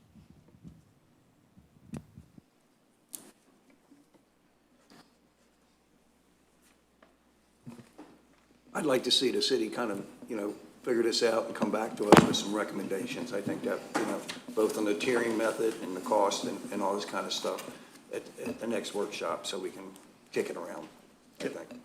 Can certainly do that. You have enough direction? I agree. I believe we have enough direction. And if we don't, you guys will tell us. I think this ordinance would also go through the planning commission as well, since it's in the land development code section. Yeah. Yeah, workshop it first before it goes there, okay. Yeah. Okay, going forward, enterprise rental agreement and management plan, Director Pierce. Madam Mayor, members of the board, I'll introduce the item and then ask for our finance director to provide any additional comments and introduce our representative from Enterprise. As part of the budget conversations, staff discussed the possibility of looking at a lease purchase program in lieu of purchasing vehicles in its entirety. We believe that this program would allow for us to modernize our fleet as well as save taxpayers money because of some of the modern technology that you're experiencing with the newer vehicles, lower costs for fuel because they're more fuel efficient, better emissions, et cetera. So we engaged Enterprise to look at our fleet and provide a comprehensive analysis to effectively get us to where we believe is something that the board is going to support in us moving forward. So today we have the synopsis of the analysis that was conducted by staff. Kudos to public works staff that was involved in the analysis, as well as finance, to be able to bring this to a point where we can have some real numbers for the board to consider and provide a more thorough explanation of our vehicles and how we can get from point A to point B and find ourselves in a situation after a little bit of time where we can effectively see some noticeable savings to the organization. So without further ado, I'm going to turn the microphone over to our finance director, who will then provide some additional remarks, if any, and then our presentation from the representative from Enterprise. Excuse me, I had one question on something you said when you were first started out, and you said lease purchase. Or are we just going to go a full lease program and at the end of the lease turn them in and get a new vehicle? It's similar to that, and we'll explain kind of how the program works. Okay, I just want to make sure I heard you right. Yeah. All right, thank you. And Madam Mayor and Commissioners, at the July 27th Budget Workshop, the Commission heard a great presentation from Jeffrey Harbaugh, who's the Business Development Manager with Enterprise Fleet Management. And I know he's pressed for time, so I'm just going to let him take it away. Are we on? Okay. Thank you very much and appreciate the time this afternoon. I do the two ships passing at night scenario with my wife. She works evening hours, so I rush home to feed the kids dinner. So I've got a 4 o'clock hard finish for this meeting, and we may be done sooner than that. But I appreciate the opportunity to speak with you all today. Some quick backdrop on this with a division of Enterprise Rent-A-Car called Fleet Management. Again, my name is Jeff Harbaugh. Enterprise Rent-A-Car and the sister companies that are within the Enterprise Holdings organization, all in, we operate roughly 2 million vehicles. That includes Nashville and Alamo, for those of you that aren't aware. And what we've discovered is that there's a lot of ways that you can mismanage a fleet. And through the last 65 years in business, we've found ways to fine-tune our own fleet management program for our rental fleet. And by doing so, we've created tremendous resources that we found add a lot of value for commercial businesses, for-profit, nonprofit, as well as government entities. So the reason why I'm standing here with you today is because we see tremendous opportunity to help government entities do a similar program to how we manage our rental fleet, which is allow you to leverage newer vehicles, taking advantage of some of the more significant safety features that are in place now for new vehicles, doing that in a way that would not necessarily cost more money, but in many cases reduce what you're spending now in your current fleet budget, while shortening your life cycle. In many cases, we find that vehicles are run for extended periods of times, in some cases 10 years or longer, and we found some of those vehicles in the city of Madeira Beach fleet. And there's an opportunity for really not just the city of Madeira Beach, but for really any government entity to reduce the average age of their vehicles, have them on a shorter vehicle life cycle. And again, the key to delivering on that is making sure that it's at or below what your current budget is for your fleet. So we provided you with a breakdown of, call it the summary of the analysis, highlighting all of the results. So if you would like, I can take a moment to touch on some of the key points from that analysis, and then I want to make sure that I open it up to the board for any questions. So under the situation description, it highlights the age of the fleet. There are 41% of the fleet is 10 years or older, and this is looking at a snapshot of 17 vehicles. There are other pieces of equipment that were not included in this analysis, but this does focus on the 17 that we identified. As Jonathan stated, older vehicles do typically have higher costs for maintenance, and the fuel cost is also not as efficient as it could be, and they're also unreliable, not to mention the lack in advanced safety features. One of the questions that has already come up is, how do we provide funding for this, and that's part of the doing more with less. There's going to be budget years where you have some additional funds available to replace older vehicles, and then there's going to be some budget years where you may be more restricted. By leveraging enterprise to fund your fleet, you're able to spread your payments over the course of time, reducing your annual cash flow, while also, again, taking advantage of being able to refresh your fleet at a more rapid pace. Over the last few years, the city's made some positive strides in working towards a 10-year vehicle life cycle for these 17 vehicles. We're not quite there yet to get to a 10-year life cycle, but there's been 2 replacements each year for the last several years, which is working in the right direction. But obviously, there is opportunity to continue to improve that. So the open-ended lease at a high level is going to feel a lot like a finance. Any of the negative connotations that go along with leasing are really removed from this particular funding mechanism. There are no mileage penalties. There are no early termination penalties. There are no damage penalties. None of the fees that you would associate with a standard dealer lease. The idea behind this is, how can you pay for the actual useful life of the vehicle while it's in service without over-investing capital to then try to recoup some of it back at time of resale?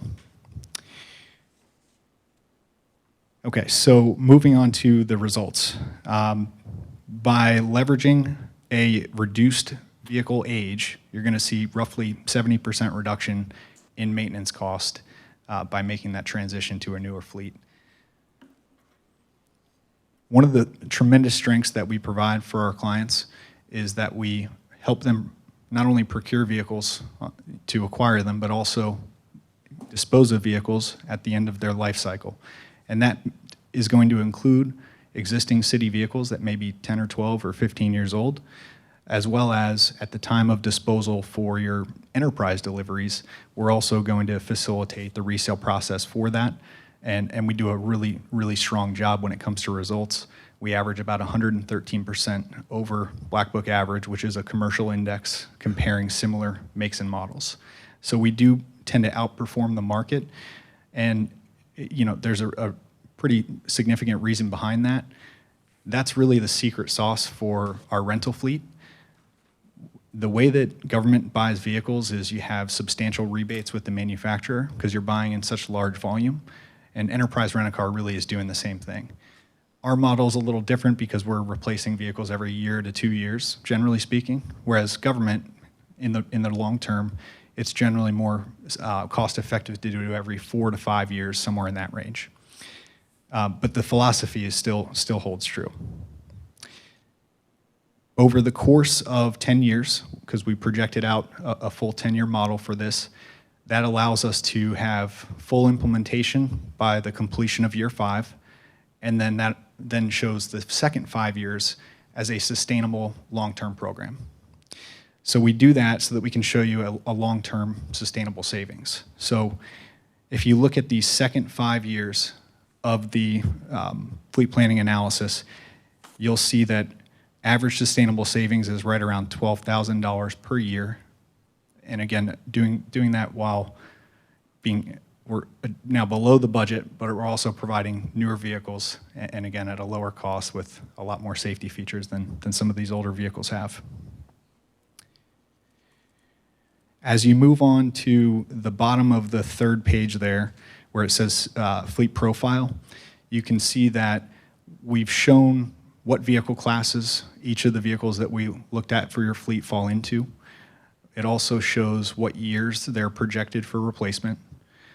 So that's fluid. That's going to change. I'm sure that as we look at it today, this is a sound plan, but we're going to reevaluate your fleet plan every year as part of the partnership. So the resale market is something that ebbs and flows, and at times of strong resale performance, we can sometimes shorten a vehicle life cycle even shorter than a 5-year replacement plan. It may be a 2 or a 3-year plan. We're going to look at your fleet every year and try to find opportunities to capitalize on positive trends in the marketplace.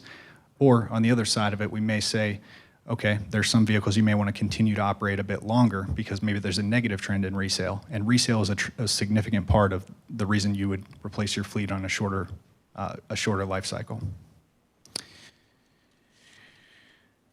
I've also provided a quick snapshot case study from the city of Lake City, as well as all of the initial RFP documents and approval letters from the city of Lake City. And I believe Walt's got copies of that now, as well as Ralph, to evaluate that as a possibility for how to advance this process.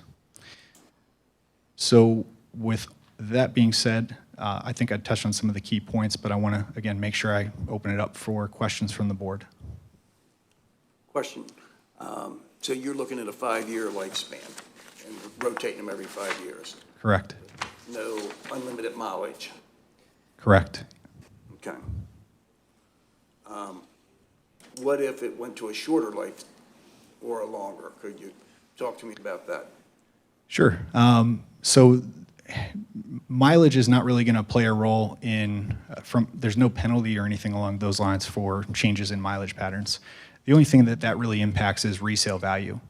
So as part of the annual consultation that you get from your account team, we do look at what are the current odometers for your fleet, what is the makeup of that fleet, and how are those vehicles performing comparably in the secondary market. So that recommendation initially might be put this vehicle on a 5-year replacement strategy, but we may find that a year into, even as short as a year into a vehicle's life cycle, that there's an opportunity to replace it, and you may even net a positive gain from that, in the sense that the Hernando County Sheriff's is utilizing us most recently in this capacity, but if the cost of a truck for this government entity was $24,000, and a year later it's reselling with 5,000 miles for $26,000, there's a pretty strong case to say that that vehicle should be early cycled, and you're now getting a surplus of $2,000 above what you paid for the vehicle to begin with. I believe I mentioned that in our last conversation. That doesn't happen for every vehicle every year, but typically we do find those types of opportunities.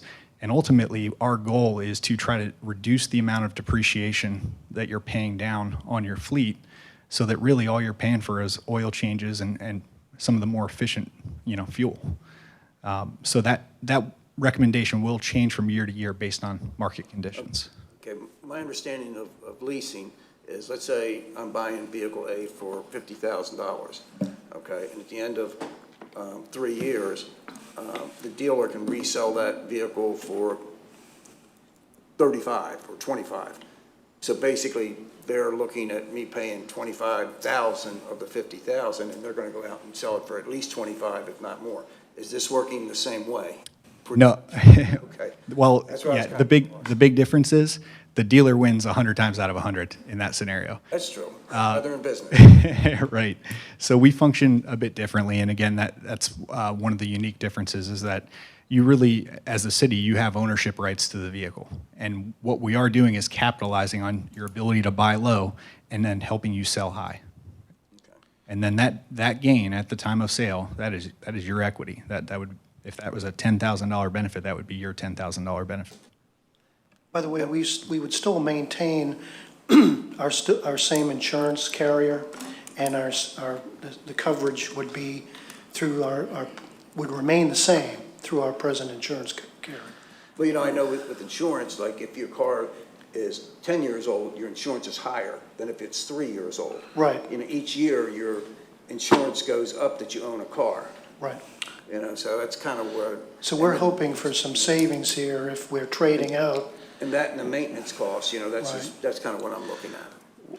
Well, and one of the things I think is important to add to the conversation is that there will be constant analysis on our vehicles, because there may be information whereby Enterprise comes and says, listen, Jonathan, there's a big demand for F-250s, and you purchased it for $26,000, but the resale form is $28,000, and your staff has driven that for, 8 months, 10 months, a year. We can get them a new vehicle at a lesser cost, and effectively for that period of time in which you had the vehicle, you were in essence driving it for free, because you're going to capitalize on what the market is doing as supply and demand for certain vehicles goes up and goes down. So there is a benefit, because the real, and I think this was what fascinated me about the business model. Enterprise's real bread and butter is not the rent-a-car business.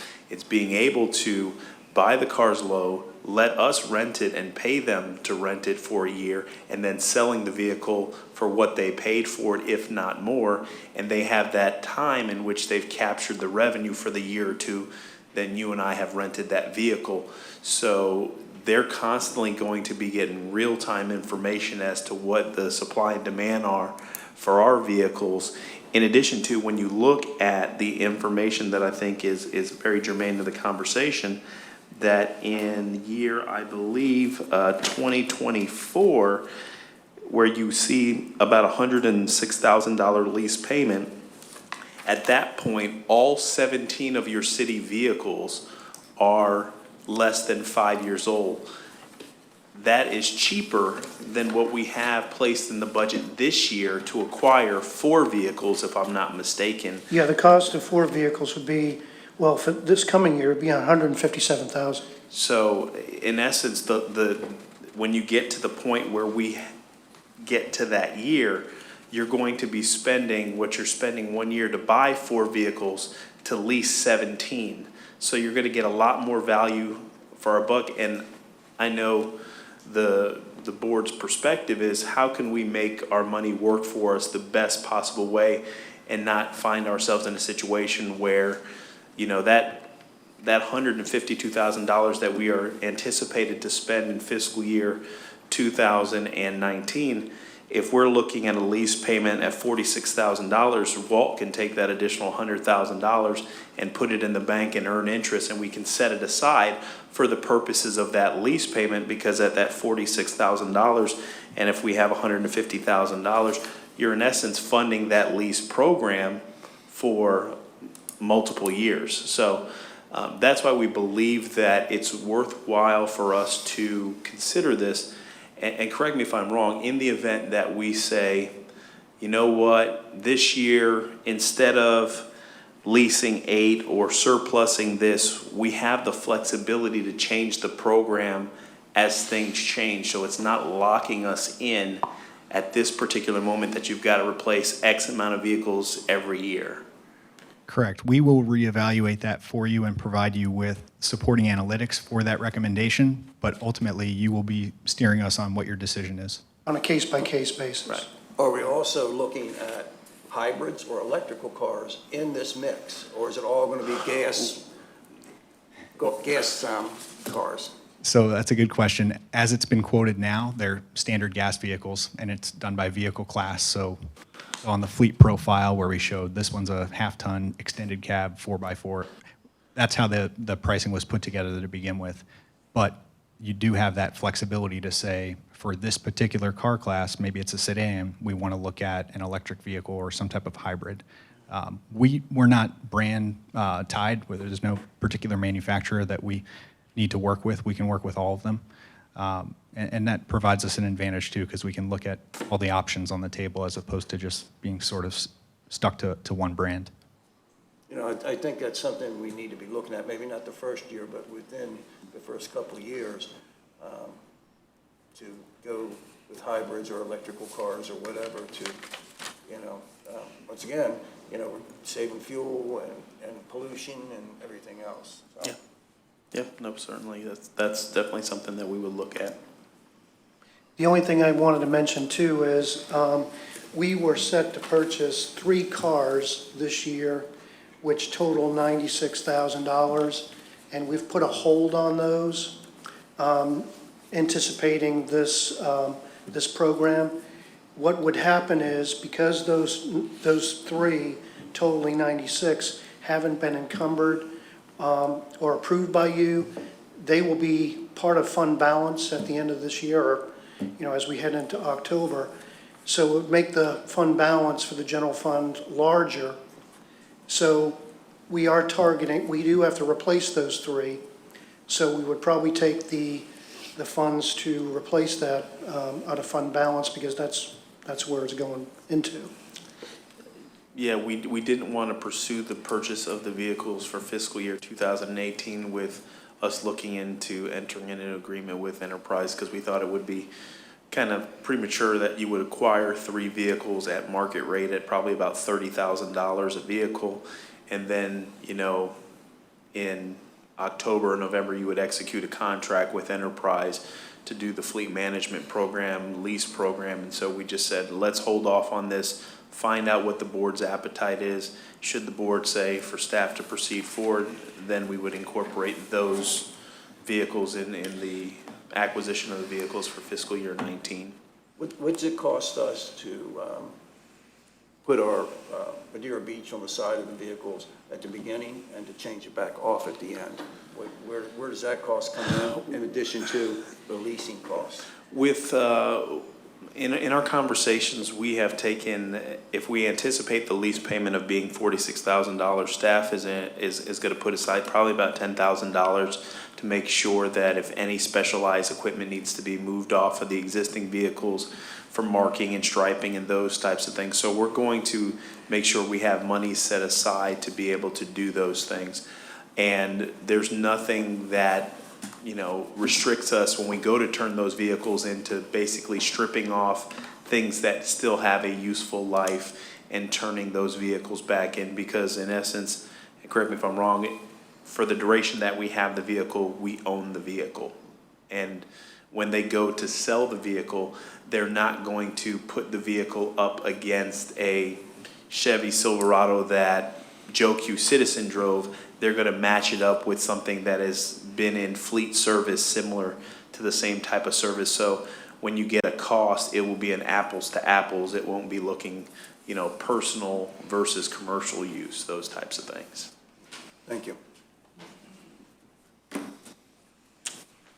right. Do we have a direction from the board to? I think it's a great proceed? idea. I think it's gonna save us a lot of money over the years, and not only that, everybody's gonna end up with a new car, and it's gonna keep going. I like it because it's more of a vehicle replacement plan that is, you can see, instead of the one-offs here and there, and. And they'll be driving safer vehicles at the same time. Right, that's true too.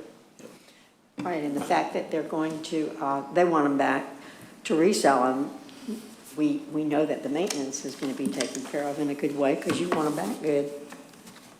Correct. Yeah, we want to perform well for you on the back end. But the reality is, as long as you're doing oil changes, there's not a whole lot else that should be done to these vehicles. And so that cost is going to be, you know, almost a 70% reduction that we're anticipating.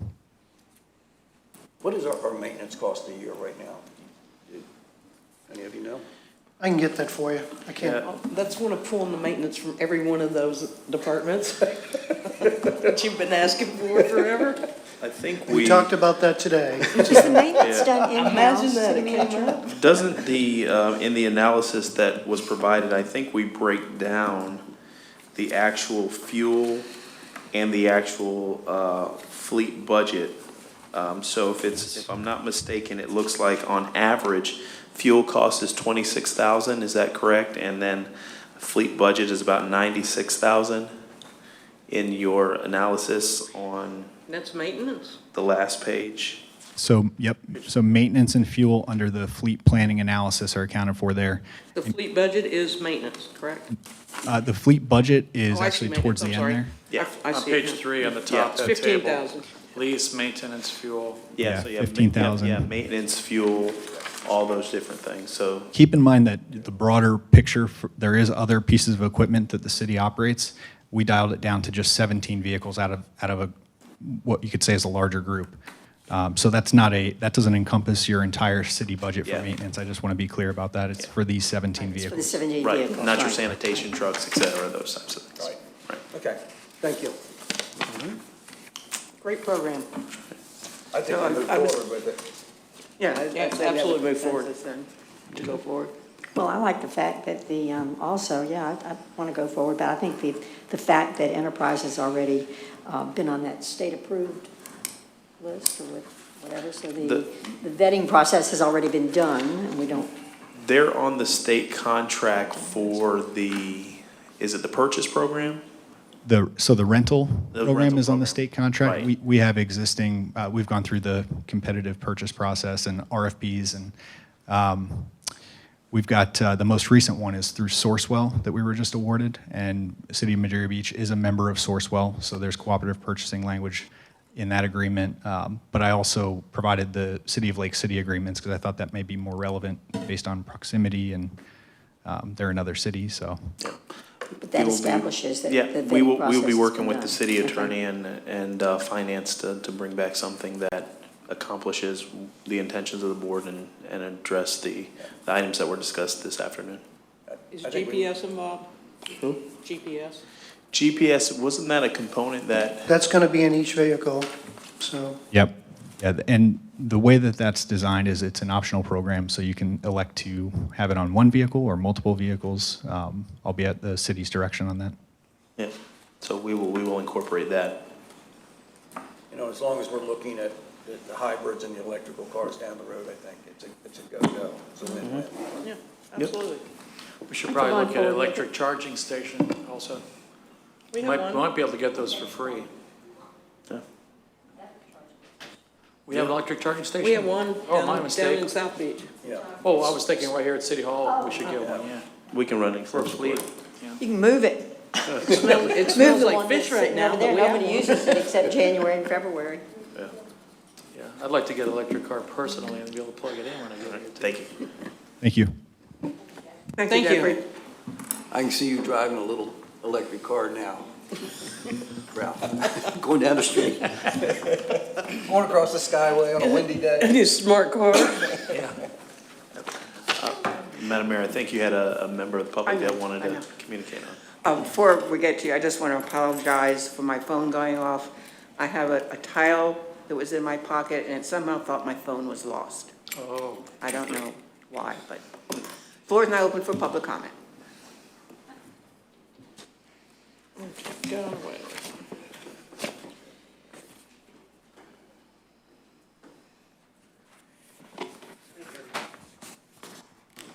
I think having newer vehicles is really positive for the city, and I think maintenance costs are horrendous for maintaining vehicles.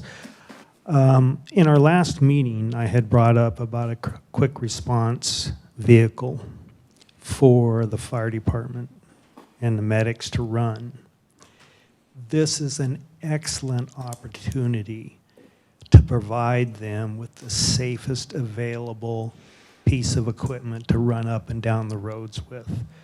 I mean, it's just, something like this would be just absolutely perfect for a situation like that. To provide the firefighters with the newest equipment, have the GPS in there, I mean, it's just, I think it's worth a lot. So I like the idea. Thank you. Anyone else wish to speak? Floor is now closed. Next item is special event permitting and program review. Director Hatch. Madam Mayor, if I may, really quickly, as a part of this presentation and conversations that I've had with board members, and I have communicated this with the Recreation Director, the sale for alcoholic beverages on city property associated with an event, the director has done some research, and that is an element of his presentation. So as he works through the presentation, just note that we are going to talk to that specific issue and provide the board some information on that, and then get direction as to how the board wishes to proceed. Well, afternoon, Mayor and Commissioners. Pursuant to the board's direction, we have reviewed the special events, Article 2 of our ordinance's special events section. Within the packet, you have quite a few changes. I'll run through those changes. If you have any questions, stop me. We also have some corresponding fee adjustments we would like to make with this. And then the end of the packet has updated forms. That I won't necessarily go through unless you have a specific question. Please let me know. I did take a look at City of Seminole, City of Clearwater, City of St. Pete Beach, and Treasure Island. Clearwater and St. Pete Beach kind of fell more in line of what we do and how we operate our events. Actually, our special events ordinance was almost word for word previously with Clearwater, so it seemed that We just kind of looked at something before and decided it would work for us. So we've made some changes, some proposed changes. And again, if you guys have any questions, please let me know. Pertaining to the alcohol conversation, we did have conversation with our insurance carrier.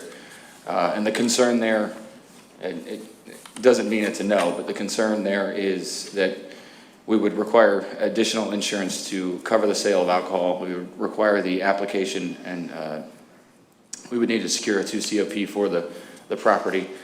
And then any and all staff that were to work events would need to take additional classes, bartending classes and alcohol handling classes. So if it's something that we're interested in doing, we can commit our time and resource to that. But at this time, I didn't throw it into this.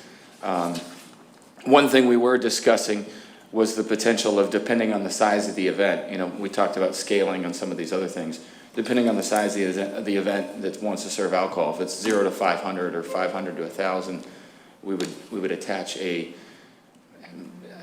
maybe a corkage fee or whatever we call it, something to, rather than us taking on all the responsibility and the risk of serving alcohol at an event, we make sure that they're following all the processes, and then basically, therefore, they pay a fee to serve at the event. So that's something that I would actually enjoy to continue to workshop, but we didn't write that in here yet because we weren't 100% sure as far as the liability and everything. So I'm going to start here at the top, page 1. It's the Article 2. We got page numbers through the entire packet, so it should be a lot easier than my previous attempts here.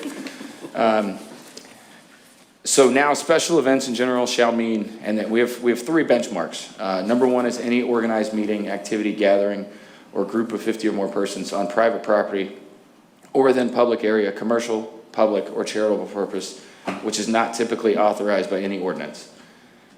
Basically, 50 or more people, and if you're trying to do something that you can't normally do on a regular daily basis, then it needs to come to city for approval.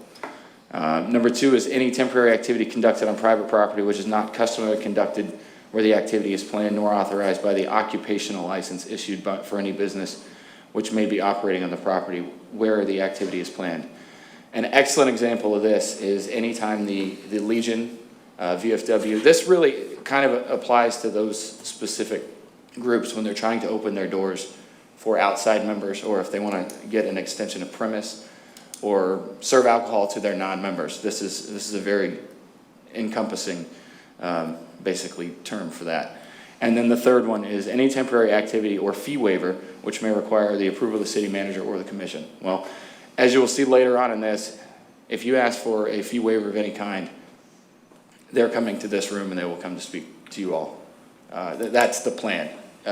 We've bounced around a benchmark for that. If you all want to avoid every $50 fee waiver coming to the podium and asking you guys, and maybe it's a $1,000 benchmark or whatever we workshop.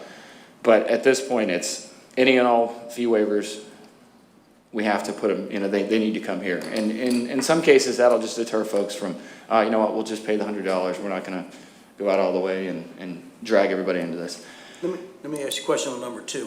Explain what you just said again on number 2 about the VFW and. So, because if the VFW wants to serve non-members, they've got to go get a special license every time. Correct. It's not, we have got to go to ATF and say, here's some money we want to use, Monday, Tuesday, and Wednesday as for non-members, and then we pay them a fee in order to be able to do that. Get a permit to do it. We have a special permit, so. Yeah, you get the alcohol permit. Right, we have a special alcohol permit to do that, and then on top of that, American Legion, VFW, we don't pay taxes. Right. Even on our sale of food or beverage. But when we have non-members come in, we must ring them up separately and keep a record of how much, and then pay taxes on that money. Mm-hmm. So I guess I don't understand what you're saying here. I'll take a step back. Special events in its general term is always encompassed. If you want to do anything on your property that's not allowed normally, you have to come get a permit. That's kind of for an event, not for construction or anything else. But We've had the liquor, any sort of alcohol permit falls into that. The wedding permits, any sort of special events, like an actual special event, which all the, previously defined by weddings, festivals, carnivals, all that stuff.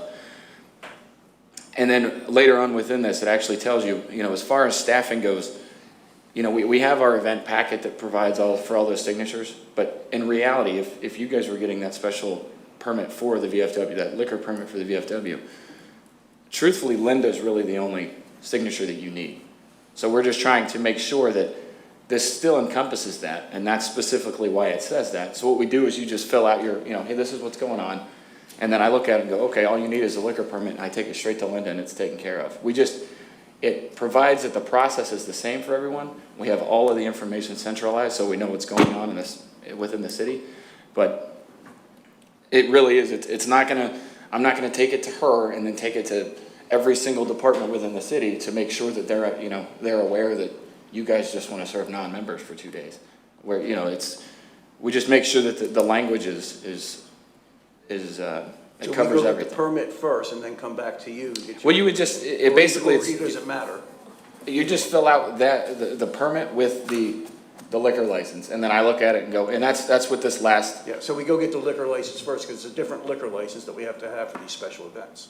Correct. You turn the paperwork in together, because it's going to come to me or our department, and we are going to make sure that it gets to the correct department to get it processed. And that's where this last paragraph it says it shall be the authority of the city manager or his or her designee to determine whether or not a proposed activity constitutes a special event under the intent of this article, which is those 3 previous things, and whether an application for the activity will be accepted or required. If somebody comes and says, hey, we're gonna have 25 people on the beach, we're just gonna go to the beach, we're not trying to have you guys let us know. But if they say, we wanna go to the beach and we wanna play music with a DJ for a birthday party, well, now we're getting into different, if any of this stuff touches on any ordinance that needs to be adjusted or waived or noticed for that day, then that's the intent of this. So we were just trying to clear it up with these 3 things with that information. Some of this other stuff, I've got notes in here. I'm going to go to page 2, which is the next one. And that was item C. I put upon receipt, this was actually already in there. Upon receipt of completed application, the city's manager's office shall secure all applicable departmental reviews. So in that, very specific with that alcohol permit. I have a question. Yes. Right above that, it says the city manager may waive the 60 rule. What is the 60 rule? It's 60 day. I'm missing that. I'll go back to that. 60 days? So, well, there's. May waive the 60 days, okay. Yes. So for an application. The other question I have is, after seeking waivers and/or contributions from the city must provide the application in less than 90 days. Is there somewhere in here, or does it need to belong here, that any time fees are waived, that whatever group it is must provide a Yes, ma'am, it's in P&L there. pro forma, whatever, within 60 days of the event? It's in there. We'll get to that. Okay, but Yeah. so it doesn't need to go right here, that was my question. No, yeah, Okay. so on that item B, it does say the city manager, I'll read the whole thing. An application and event application fee as established by the city's fee schedule. This is the item B B. on the bottom of page 1. Okay. A special event permit shall be filed to the city manager's office no less than 60 days and no more than 365 before the first date of the event. So then the following item is the city manager rule. The city manager may waive that rule in certain circumstances. 75% of the time, we get these things 3 weeks out, and we do our best as a city to make sure that we can get it going. If it's an event that we absolutely know that they cannot file all the proper things within those 3 weeks, we just look at them and go, look, you better luck next time. We got to get this going. So this is something that we're going to make sure that we enforce better. And then in certain circumstances, if him and I have a discussion, I go, you know what, we can get this done, and we won't mess with any flow of the city or anything. We'll get it done. The next item is what we added. It says any event seeking fee waivers and or in-kind contribution from the city must provide the application no less than 90 days. Well, that gives us an extra 30 days because it's got to go on an agenda. It's probably going to have to be workshopped. So we need to make sure that we get it in front of them. in front of you all. Was it 60 days before? It was Kind of 60 put you in a before. binding and so. No, it's always been 60 days. No, it wasn't 90 days. Now you got another 30 days on it, so. Oh, the fee Right, waiver okay. one was, yeah, just kind of wasn't discussed. Item E is a new one. It says a person or organization seeking fee waivers of any kind for a special event must present to the Board of Commissioners for their approval. So I'm just reaffirming pretty much what we've said probably 10 times throughout this thing. And then item F is a person or organization with current or good standing event contract approved by the Board of Commissioners shall qualify for exemptions specifically stated within the contract and must follow all other applicable event and ordinance requirements. Well, that stands for, if we put a contract together specifically for an event organizer and we say, hey, we're going to do this for the next 5 years with all of our, that precurses all of this stuff, but they still have to follow city ordinances. They don't just get to do whatever they want because they have a contract. So that just allows us to do contracts, essentially. Going through the rest of that page, most of it's just language except for the very bottom of page 2. This is the limitation on parking in city lots and beach access easements.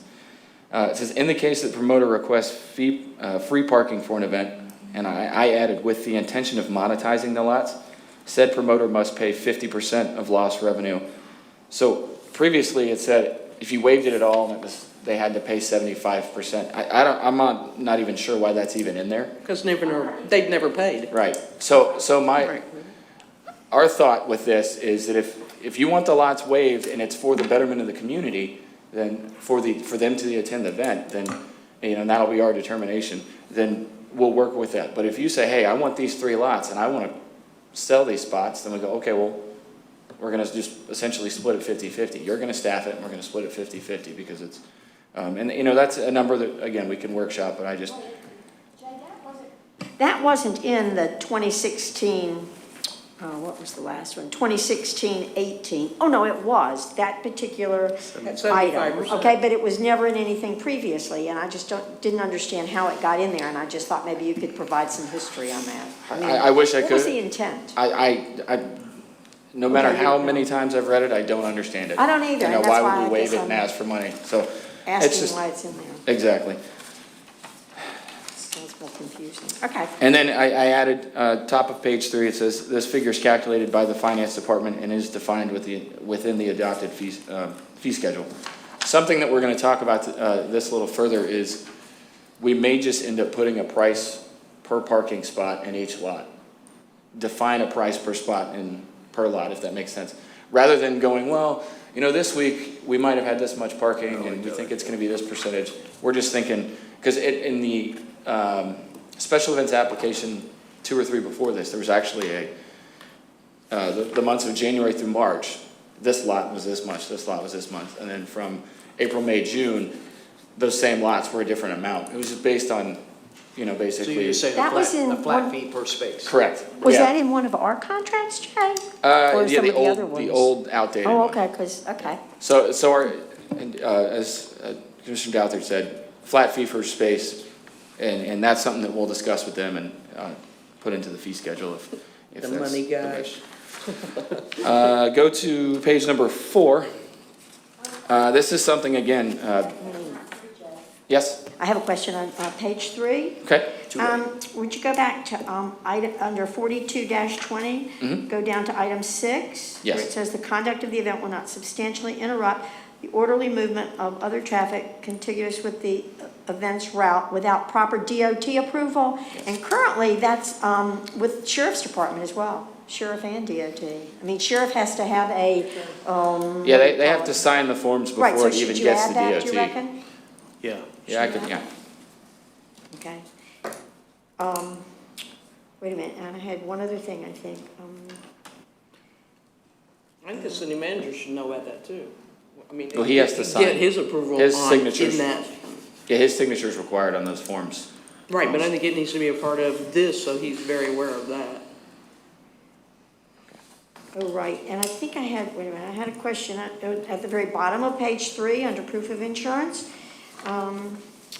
naming the city as additional insured for all public areas to be used in conjunction with or adjacent to special events. I didn't, oh yeah, that was the exact wording as in ordinance 1103, and I was just curious as to how else we could make that, or if this is the proper place to put it, to make sure that the event applicant, okay, always coincides with the name Insured. on the insured, right, and then always certainly coincides to make a special effort to, I don't know how we would do this, to ask or to confirm that if more than a certification or an additional insured is required, for instance, an endorsement, is that where we need to add that? We've Do you follow what I'm saying? identified that on the special events permit.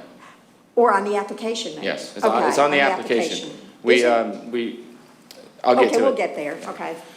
I couldn't remember if it was. Anyway, I just wanted to make sure that was.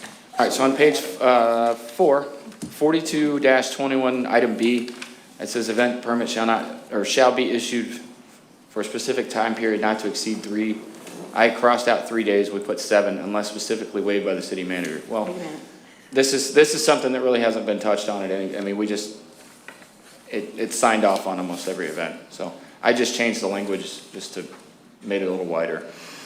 On 42-22, we added facility rental fee to the description of what the city has the right to require and charge for. It says services, police, fire, sanitation, utility usage, and then facility rental and grounds maintenance. It was just a cleaning it up. And then on item 1 here, it says in the event there are any concessions or waivers on fees, the applicant shall provide a full and accurate post-event report within 60 days subsequent to the event, which includes a pro forma and or profit and loss statement. Failure to comply with this requirement may result in required payment of waived fees and may jeopardize future approval special event application from the applicant. So, is that what we were looking for there? Yeah, I said Yes. thank you on that one, Okay. so Very that must be much. just Thank right. you.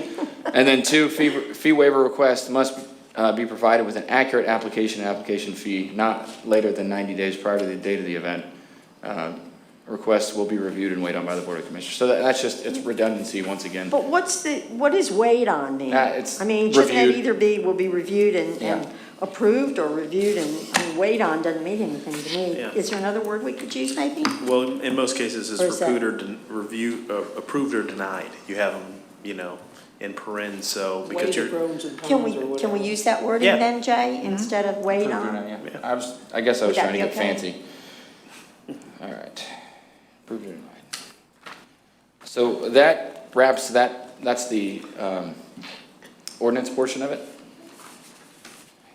You guys are good, we'll jump into the. Can I Yes, ma'am. I read this so carefully, so that's why I've got some questions, okay? But before we go to page 5, would you look up on the top of page 4 under 42-21, number 3? In the case of, I know you said this, but in the case of repetitive permits, the period during which the permit repeats is not to exceed 3 years. Well, I guess, I mean, I understand the intent, I guess, of repetitive permits, but I still think that, well, I don't know. I think I that's guess I what's more disagree, because into- I think that permits should be required annually to be signed by all Absolutely, I think it parties. should be annually, but, I mean, if you're gonna get into a year-over-year, then it should become a contract. So, the contract stating what's happening, not just the event permit that goes on, because things could change. And Right, signatures can change, I mean, everything Yeah, can change from one to another. thinking about So this now, insurance? looking at this, Correct. we don't really, I can't think of a case where we have repetitive permits. Let's Or, just, Then we or shouldn't why have we it. would. Yeah, I mean, I can pull it out, of- like, the contract, even with Old Salt, and if the seafood festival was a 5-year, it's not, but even if it was, there's still the requirement for an event application for every event, so. right. So should we just delete that? Yeah, three we can then? take 3 Okay, out of there. Thank you. Something that I have thrown around now that we talked about that section, events that we have in the city that are in good standing. For example, we have the 5Ks, we've got the Holiday Half-a-thon, the King of the Beach event, Seafood Festival.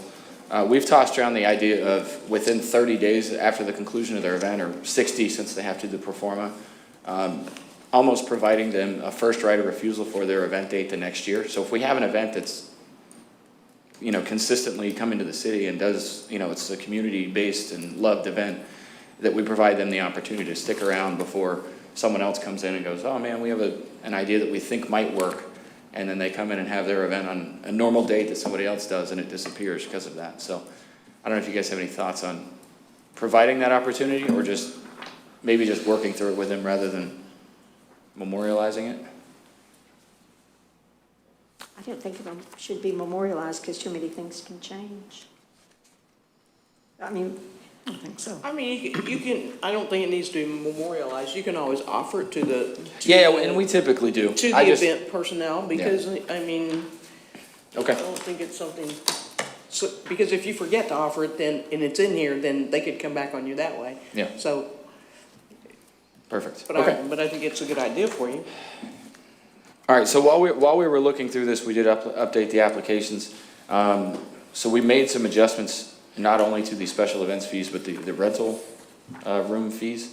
And most of it was for clarification. If you guys jump to page 6, it is Rec Center rentals. There's item 1, and then at the very bottom, in each of those, I just added the security deposit so it's more clear. Security deposit for each of those rooms. The numbers aren't going to change. But if you get to item 5 and 6, we added 2 things. There's a packaging amount for BOC View Hall and the outside deck. It provides a slight discount of $50 basically an hour, because what you're getting is they're either renting BOC View Hall and then they go, well, what if we go outside to enjoy the air? Well, we don't always make them rent that room, but we try to encourage them to do that so they can spread out their rental space and utilize both parts of the facility. And then item 7, we added a setup and breakdown fee, and I believe Commissioner Oakley, is something you've mentioned before.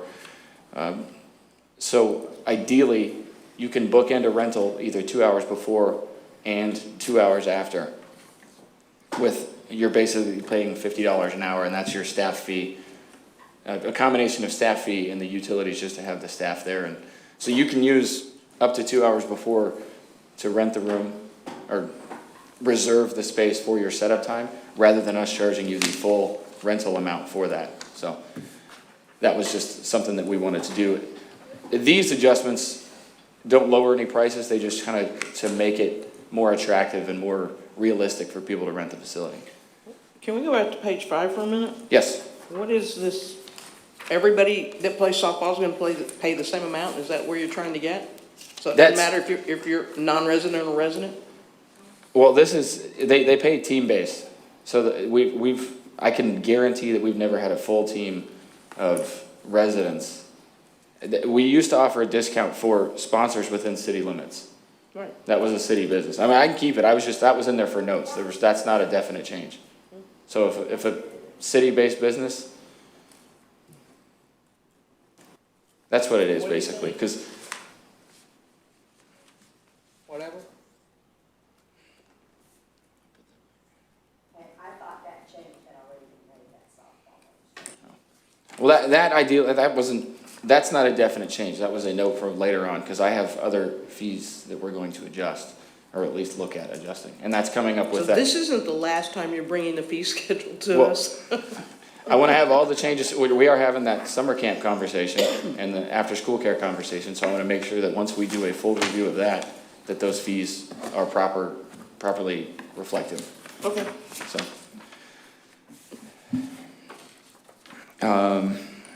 again, and the sales tax is going to change again on us too. I was told it's going to change January 1st. It's going to go down, 1/10 of a cent or something? So then on page 7, same thing, items 6 and 7. It's the BOC View Hall and outside deck, the combined fee of $250 versus renting them individually, and then the setup and breakdown fee of $50 an hour. That setup and breakdown fee will be consistent across the board. And then now this gets into the event, going to page 8. That item there in the red that says event insurance that is crossed out. Per our meetings with the insurance folks here, basically they used to give us $150 and then we'd have to go and get event insurance. We are now requiring them, here is a website that offers event insurance. You take care of it on your end. We're not going through all the hassle of it, and you prevent us with the certificate, and then once we have the certificate, you can have your event. So the city does not want to have any involvement in helping secure event insurance. And now on page 10. Let's back up to page 9. Yes, sir. There's no red. Under the bell tower, they don't, it's not in red or anything, but it says rental for 4 hours, each additional hour, 25 hours. Shouldn't we have, like, for residents, a maximum of, let's say, 100, and then for non-residents, a maximum of 150? 200. Yeah, 200, whatever. I just think there should be a maximum in there, too, for those two. You understand where I'm coming from, Jay? Yeah. Okay.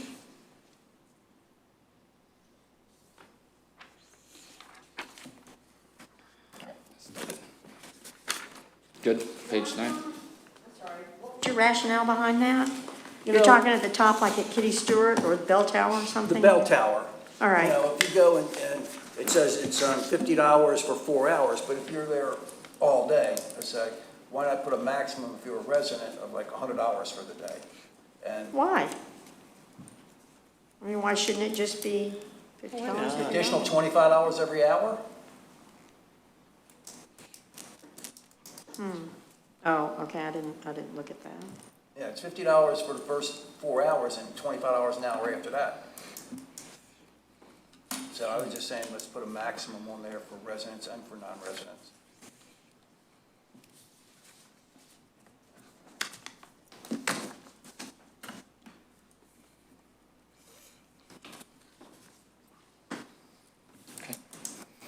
On page 10, item D, we actually, we separated wedding permits from the special events as far as just the pricing goes. It's the same, 50 or 100 small versus large wedding on the beach. This is the big change to the fee schedule, the special events, not big change, but the most notable. The event application for less than 1,000 attendees is $100. We added, if your event's over 1,000, it is typically requiring much more staff time than a smaller event, so we increased the event application fee just to offset any additional costs of us running around gathering these signatures and everything. On page 11, the crossed out up top, the 2 and 3, that was where the wedding permit was. Again, I just separated that out. When you get down to the bottom of page 11, item 5, which says fees, we did the same thing, the small versus large event, and this has to do very specifically with the facility down here at the end of the street. The facility rental per event of $3,000 affords you the ability to essentially shut down the entire complex. If, you know, if it's a concert, if it's King of the Beach, if it's, you know, something of that size, we're not having t-ball games or kickball or softball on those other fields because we don't have ample parking. We have to shut down everything. So we're basically saying you get exclusive right to the facility and no one else can be out there doing their activities. Now, for a small event, which is typically, you know, we're just going to do music in the park or, you know, something community style that somebody wants to do, we've put a stage fee, a stage hourly fee, and mirrored the field usage fee. We kind of combined the softball and the soccer fee that was on the previous page. So if you just want to use the stage and the field and you want to do a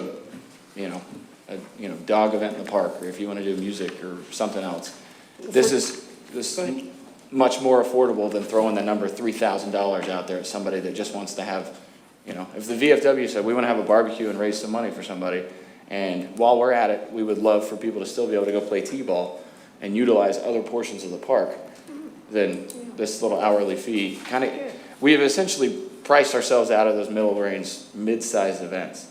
And through this review of this process, we want to make it more available. Well, the question is the $3,000 or the $1,000? No, $3,000 for the whole thing. Where does the parking fall into that?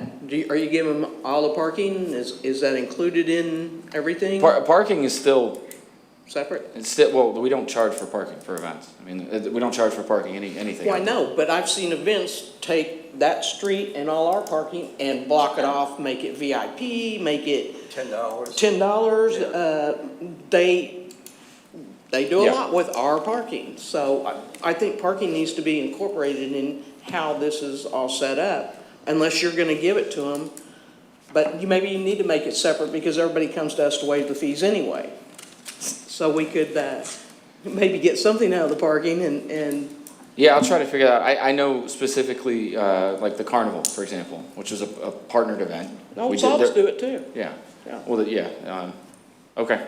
Yeah, we'll put Anybody something in else? there as if you're utilizing, again, if you're utilizing any parking in the city that belongs to the city for financial gain of your event, then there needs to be some sort of. Absolutely. Well, maybe they'd fall into that. We need to have it a separate line, because if they ask us to waive it, then they'd fall into the 50% rule that you went over earlier. If we Per give up space, our yeah, parking, Per space, yeah. yeah. Oh, yeah.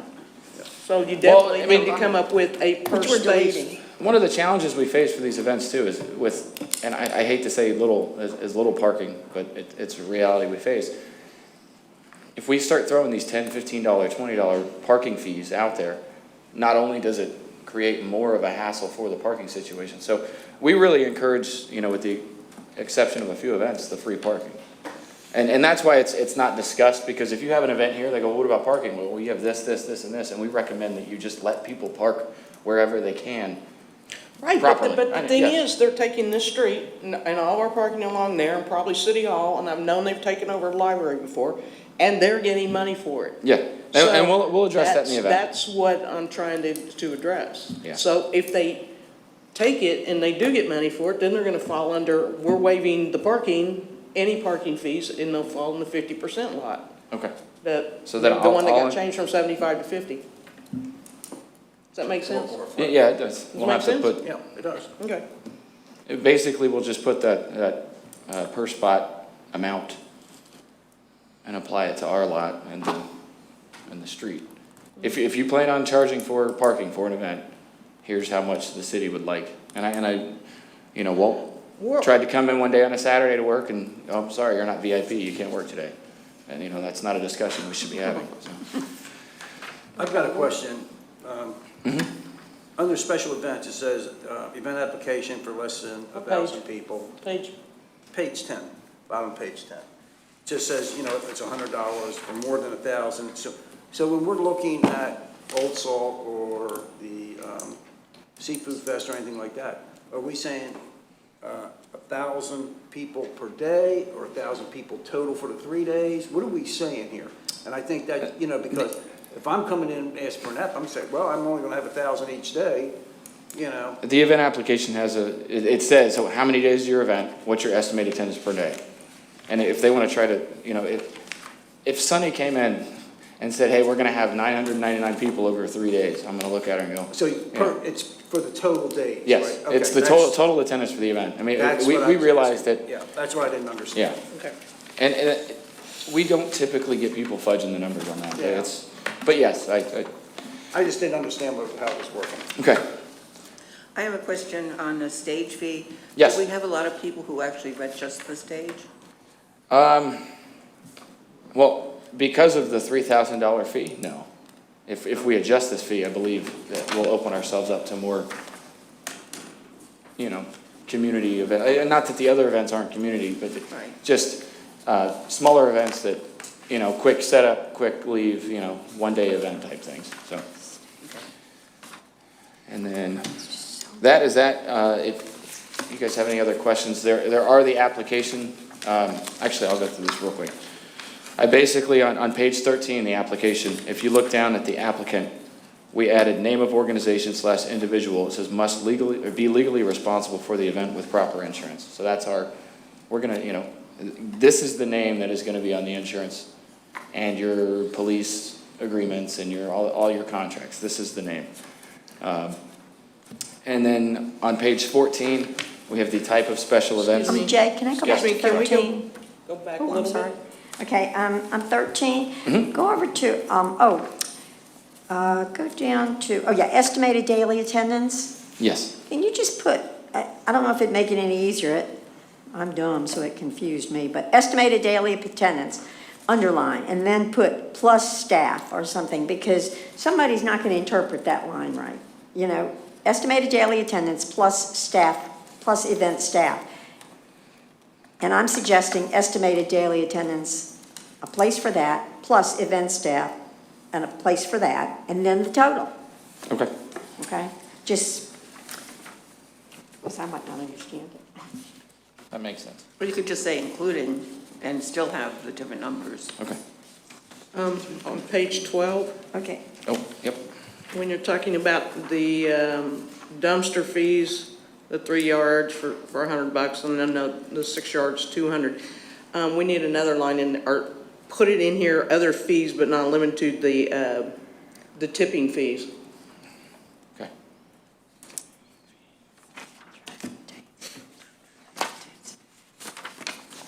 And I'll have to double check the other, that might be, Isn't that what they call it, the tipping? it is tipping fee. That might be defined in another section of the code. Trying to confuse me. Okay, page 14. Sorry, Joe. Type of special event. As you see, there's 4 events there.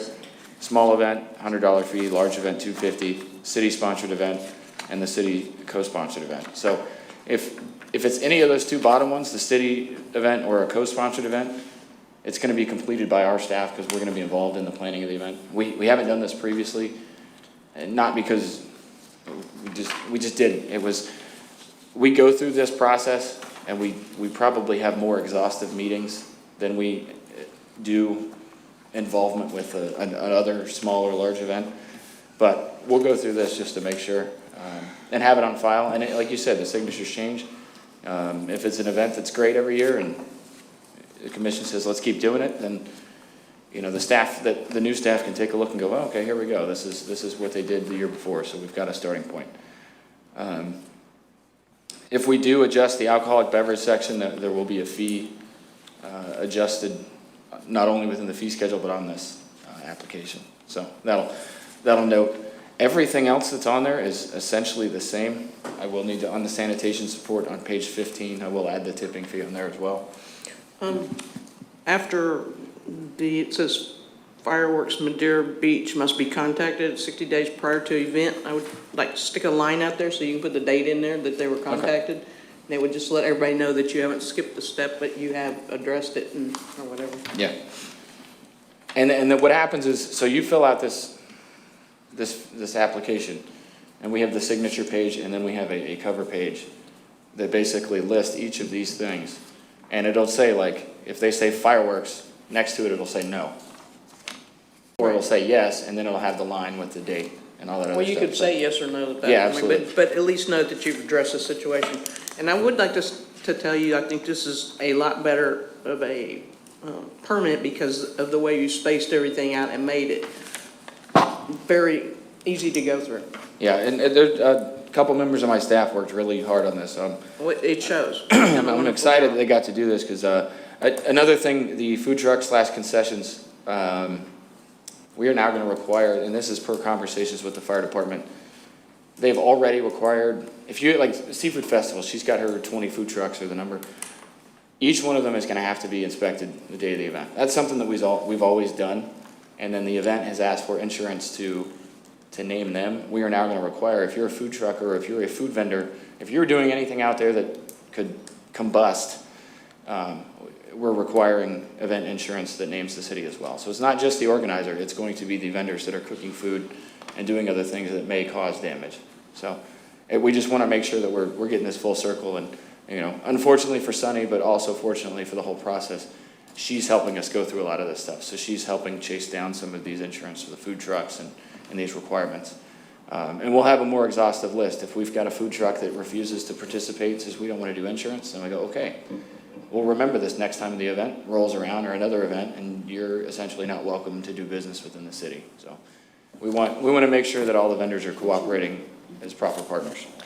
Jay? Yes. Would it be helpful, and I don't know if it's too redundant, but would it be helpful to include in this application the enclosure things that you want to be attached to the application? For instance, the declaration page from the insurance, or the division of corporation showing the division from the division of corporation showing the status of the corporation to make sure they are a valid Yeah, I can add that at the top of the entity. page, And there's then- the required application documents. Okay, that's what I was just thinking, and not for you possibly, because you probably already know it by heart, but for a newcomer coming in, they'd be able to look at the application and say, oops, we didn't attach this to it, or we didn't attach something else that might be Kind of a checklist? necessary. Yeah, a and checklist. As yeah, of right now, checklist. it just says site plan, event map, and parking plan, kind of the same thing. Right. And then event insurance. And I added the division of corporation for that.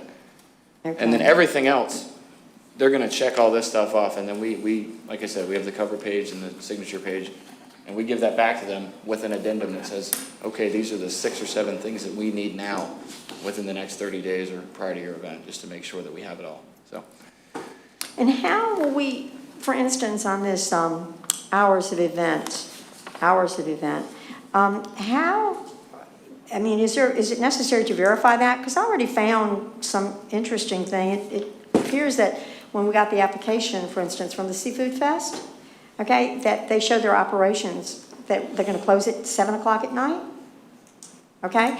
And on all the websites, it shows 10. So that's, I mean, that might not be particular to, obviously, to a master, application like this, but what do we do about that? It depends, because there's, the Seafood Fest is over 4 days. That just might be the No, layout. I showed the hours. I noticed the hours on the application itself, Oh. okay? Did show like from 3 o'clock in the afternoon till 7 at night, or 10 in the morning until 7 at night. And it shows consistently 7, and on the website, on 2 different websites, it shows that it's going on till 10. Well, how do we make sure, that we're not on the hook for any of that after 7? Oh, I know what you're speaking of. For sheriff or anything like that. Specifically on that old application, and that's something that I'll add on here to clean up. For the multi-day event, they're basically saying the first day of the event is the date Thursday, and it starts at 10 a.m.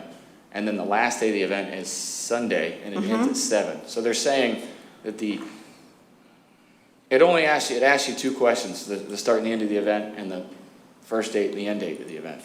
So it's confusing. You're getting the first start time, you're getting the 10 a.m. on Sunday Thursday. closed down, right. And you're getting Okay. the 7 p.m. on Sunday. You're not, it doesn't specifically ask for 10 o'clock on Saturday, therefore they didn't write it. That's something that will. Oh, okay, because So on the if you have a sheriff's multi-day thing, it event, shows that yeah. the sheriff is only going to work till 7 o'clock, and I just want to make sure. That's what it's implying, but Okay. this is, I didn't get that Okay, either. I just want to make sure, okay.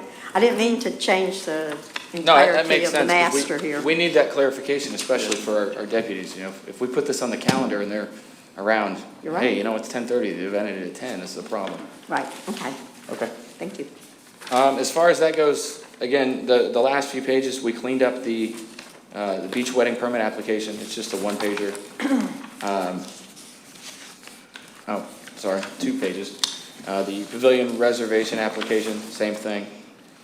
Why do we really need, can't the application for special event include certainly, instead of having 3 applications, what I'm saying is, because traditionally maybe we had 3 applications for the last 3 years or something, can we not put everything on 1 application? Would that not make it easier, or had you already? The reason we split this up is because if you are trying to rent a pavilion for your daughter's Sweet 16, you roll into our office and you go, all right, here you go. Here's our application. Here's our site plan. This is where she's going to have her cake.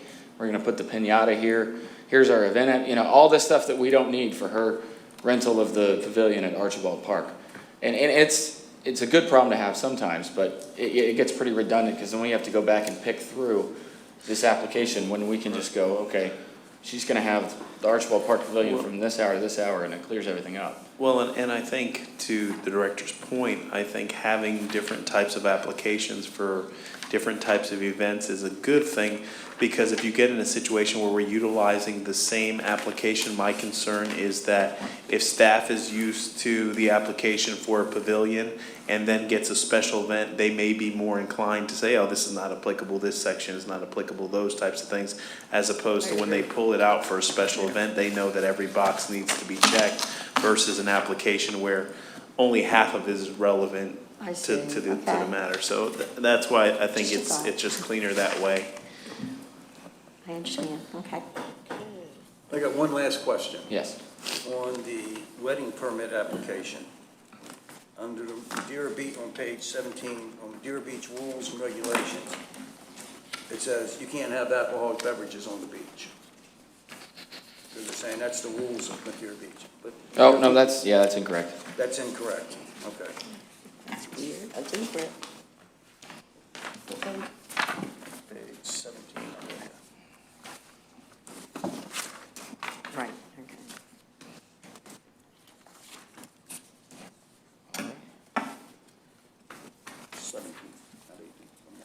One more. Okay, so I'll make the adjustments to all this stuff. The fee schedule, like I said, we will present kind of adjust, depending on direction of our next discussion with regards to the after-school care and summer camp. We'll put all those changes kind of through together, therefore, so we don't have to do. And I think we can write that tax change in there, make it effective January 1st, just to make sure that we can get you guys out of the fee schedule for a while.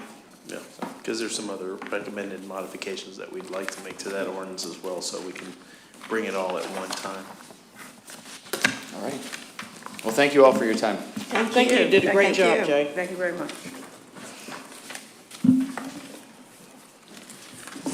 Next on the agenda is Patricia Sean's day of discussion, quote unquote, day of good deeds. Madam Mayor, members of the board, this is pursuant to the conversation that staff had with the Board of Commissioners as to how you would like to handle the Patricia Sean's Day. In the past, the city has recognized January 19th as a holiday. In a cursory review of the city's personnel manual, there is 11 city holidays, 10 holidays, 9 holidays and 2 floating holidays. The recognition of Patricia Sean's Day of January 19th is not specified in the city's personnel manual. And at this particular moment, staff is asking for direction as to how you wish to proceed. The fiscal impact is about $12,500. In conversations with executive staff as early as today, staff communicated to me that only about 1/3 of the employees observed that day and didn't work anyway. In most cases, most of your city employees did work. What staff is recommending is a modification to, in essence, switch this paid day off to a day of good deeds, whereby we would recognize the contribution of many folks here in the city of Madeira Beach and work on a community project, whether it's beach cleanup or park renourishments or anything that we think is consistent with recognizing those that have served our community. The reason that in the memorandum that it's recognized as Patricia Sean's Day of Good Deeds is because the reason that we're having the conversation is because the day of Patricia Sean's Day was a day in which was recognized as a day off for the employees. So I kept her namesake in the actual item for the purposes of recognizing her contributions to the city. Staff is requesting direction as to how the board wishes to proceed, because we would like to provide notifications to the employees in the event that this day is no longer recognized as a city holiday. In our research, we could not find any ordinance or resolution that memorialized this particular day. So whatever the actions of the board is this afternoon, staff will draft the corresponding resolution to communicate the board's position on this item, and then we will move forward accordingly. So staff stands prepared to answer any questions concerning this matter. I would like to say I recommend that we do away with this Pat Sean's Day as it stands. I don't want to give people off a day to do good deeds. They can do them on their own time. But if we can change it to just have it be Pat Sean's Remembrance Day. And that's it, just a day that's named that or some other name. If you want to take it off, use your floating holidays. Right. And none, this good deeds day, because that's just going to fall by the wayside in a few years anyway. It just makes it messy. Yeah. It's a nice idea, but it's I agree. complicated. I mean, we can just do away with the holiday period, or we could, like I said, just have the patch shunts. Madam Mayor, excuse me for a few minutes. I think it should be added as a floating holiday. I think it should be added as a floating holiday, but I wanted to clarify something. Jonathan, did you say that in your memo, it shows 9 holidays with 2 floating holidays? That is correct. So Okay, in the personnel manual, it shows 11 full paid holidays plus 2 floating holidays. So which is? in the personnel manual, and I confirmed that with HR, it shows that the employees have New Year's Day, Martin Luther King Jr. Day off, Memorial Day, Independence Day, Labor Day, Veterans Day, Thanksgiving Day, day after Thanksgiving, Christmas Day, and 2 floating holidays. It's different. Oh, wait, I saw one that had New Year's Eve and Christmas Eve. That's what I have. Yeah, I Well- saw that too. This is, This is one I was given.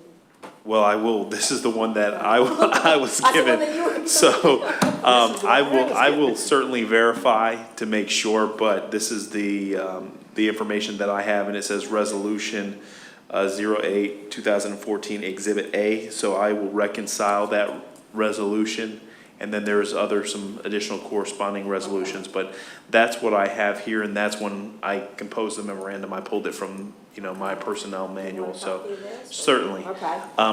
But basically, and I did call Human Resources and ask them that it is 11 holidays, and if you incorporate Ms. Shance's day, it is 12.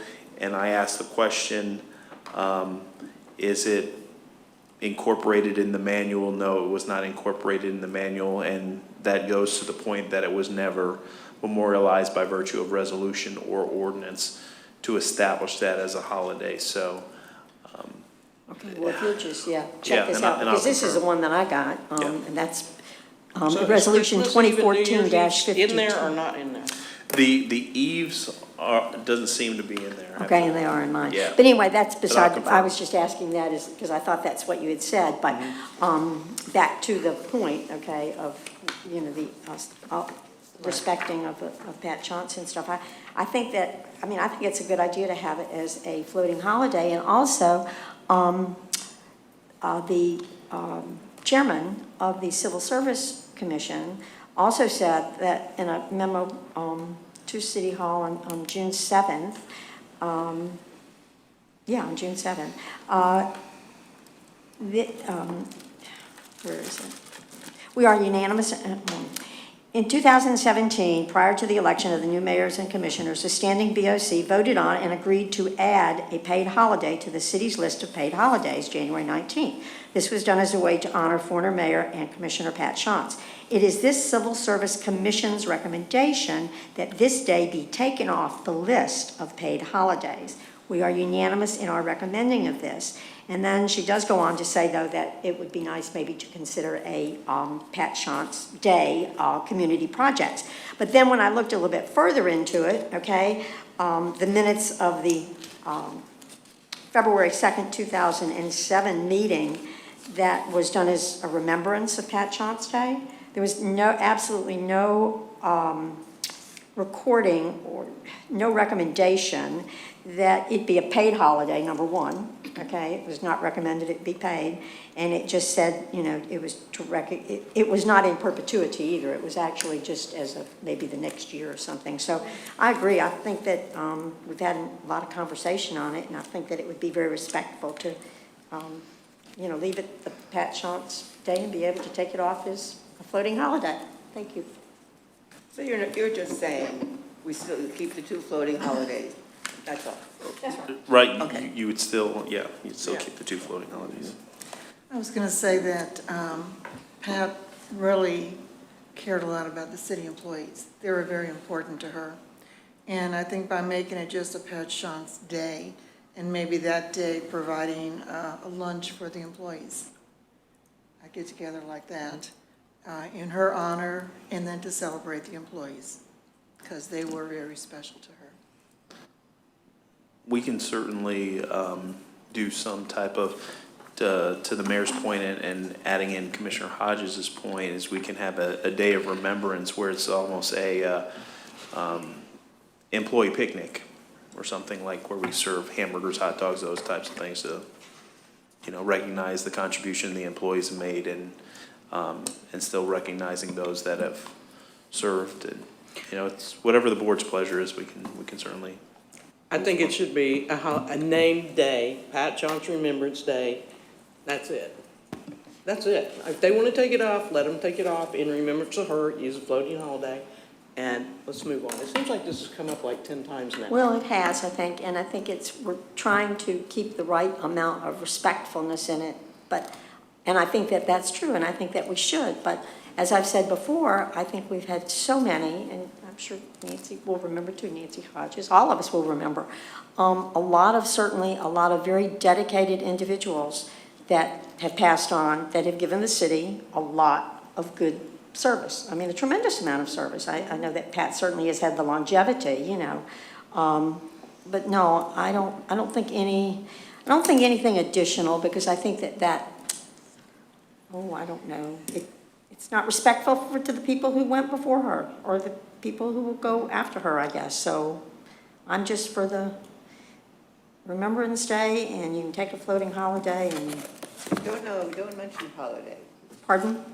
You don't say you take a floating holiday, that's up to them. That's correct, yeah, Right. if they wanted to, right. But it shouldn't be I mean, I can understand, and I respect Commissioner Hodges' suggestion and everything, that maybe it could be a pizza day or something like that. But then I could say the same about other people too, and I know that maybe it's because it's a more recent occurrence, and she is, the last individual, that, or in the last year, to pass away. But no, I stay with my original thought. I don't think we should have anything I know additional. there are many people who need to be recognized. Right, there's, yeah. She did a lot for the city, she was a longtime resident. But if we just do Pat Sean's Remembrance Day, I don't want to complicate it by having, a lunch, a pizza day. If we want to do that, we can do that, but I don't want it to be part of the city. Something Right. that's going to happen every year for sure. City-sponsored event or whatever. It should be individuals. I agree. So there seems to be consensus from the board to still recognize Mrs. Shantz by making January 19th Patricia Shantz Day, but it is a regular day, regular city operations, and that is it. Yes. Yes. I think Pat John's Day is fine, and then you can say Pat John's Day / Employee Appreciation Day, and something like that, I think would be. That could be. I'm not. It's Or just you- Pat John's or- Day, Or you want to have Employee Appreciation Day another day? maybe. Next Maybe, but workshop. that's another day, another Yeah. dollar. I think we do have consensus then to go forward with just having a day named after Pat John's. Okay. Next, I guess there's no public comment. Johns Pass Village improvements. Is it the status on the kiosk Yes. first? Yes. So Okay, we're going to do I before J. yes. Oh, sorry. Madam Mayor, members of the board, the item before you this evening is to discuss the status of the kiosk at Johns Pass Village. The Planning and Zoning Director and I attended a meeting pursuant to the direction provided by the Board of Commissioners at the September 19th, 2018 meeting. In our conversation with some merchants in Johns Pass, we decided to discuss a couple of items, one being the kiosk, two being the Johns Pass improvements, and three being a signage overlay district and how we would address signage in the village.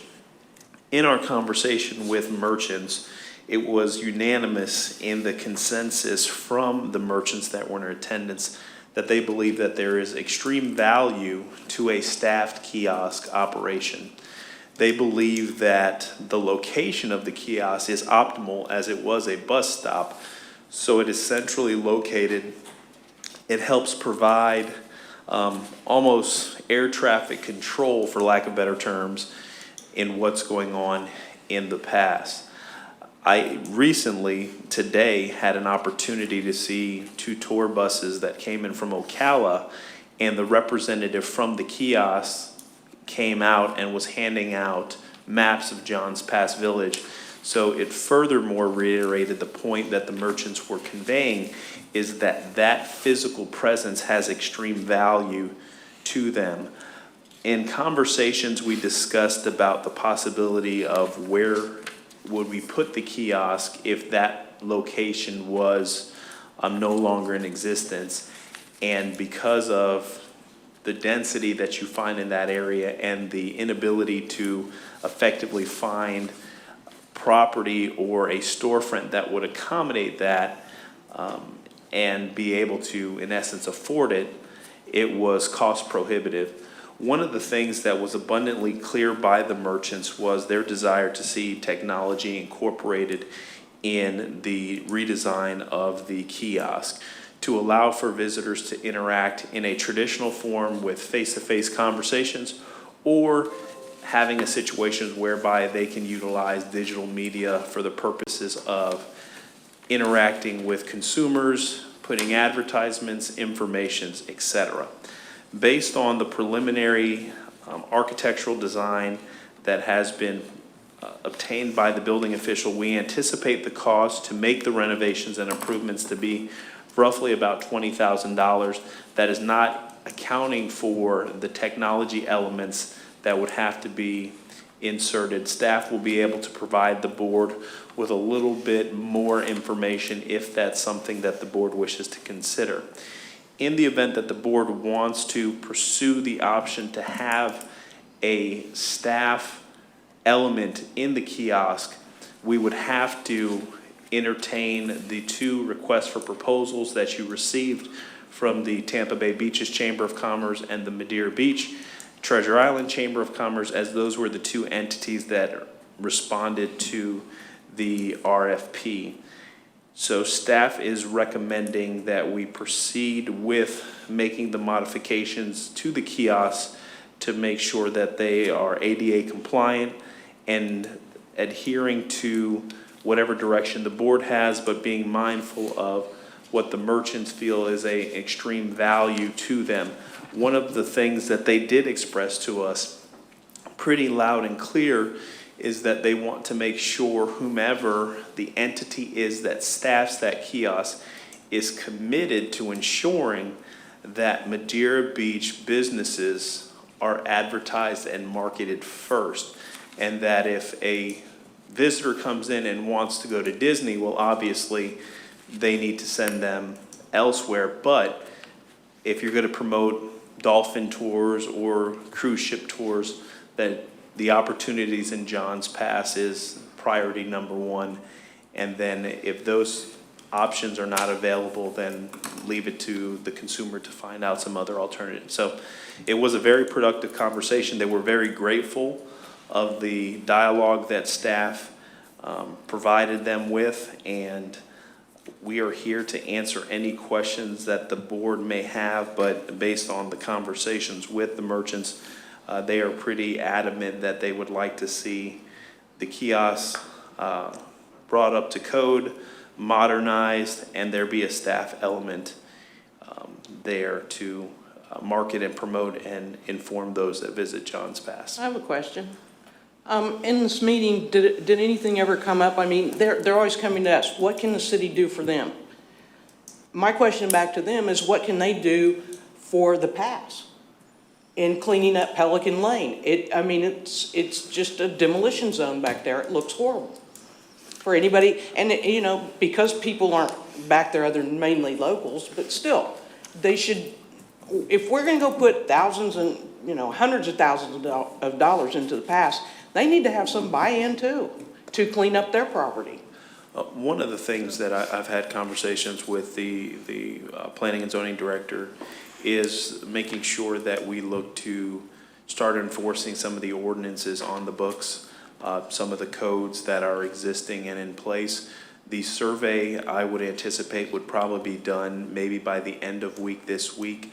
At that point, I will be providing notifications to all the local businesses in the area, telling them that we will start enforcement within the next 7 to 10 days, and providing them a copy of the survey available on the city's website so they can clearly see where the property lines are delineated, so there's no misunderstanding, and then we would start our enforcement actions. But if we proactively and aggressively take the enforcement of our rules that are on the books, we could substantially impact what we're seeing happen on Pelican Lane. Dumpsters are supposed to be enclosed. We have situations where grease traps are not maintained appropriately. We as a city, we can make sure that the landscaping is up to standard. And then the other side is taking enforcement actions on those that occupy the private property parking entity, the privately owned parking entity that, you know, their lots are in gross condition and definitely need some repairs.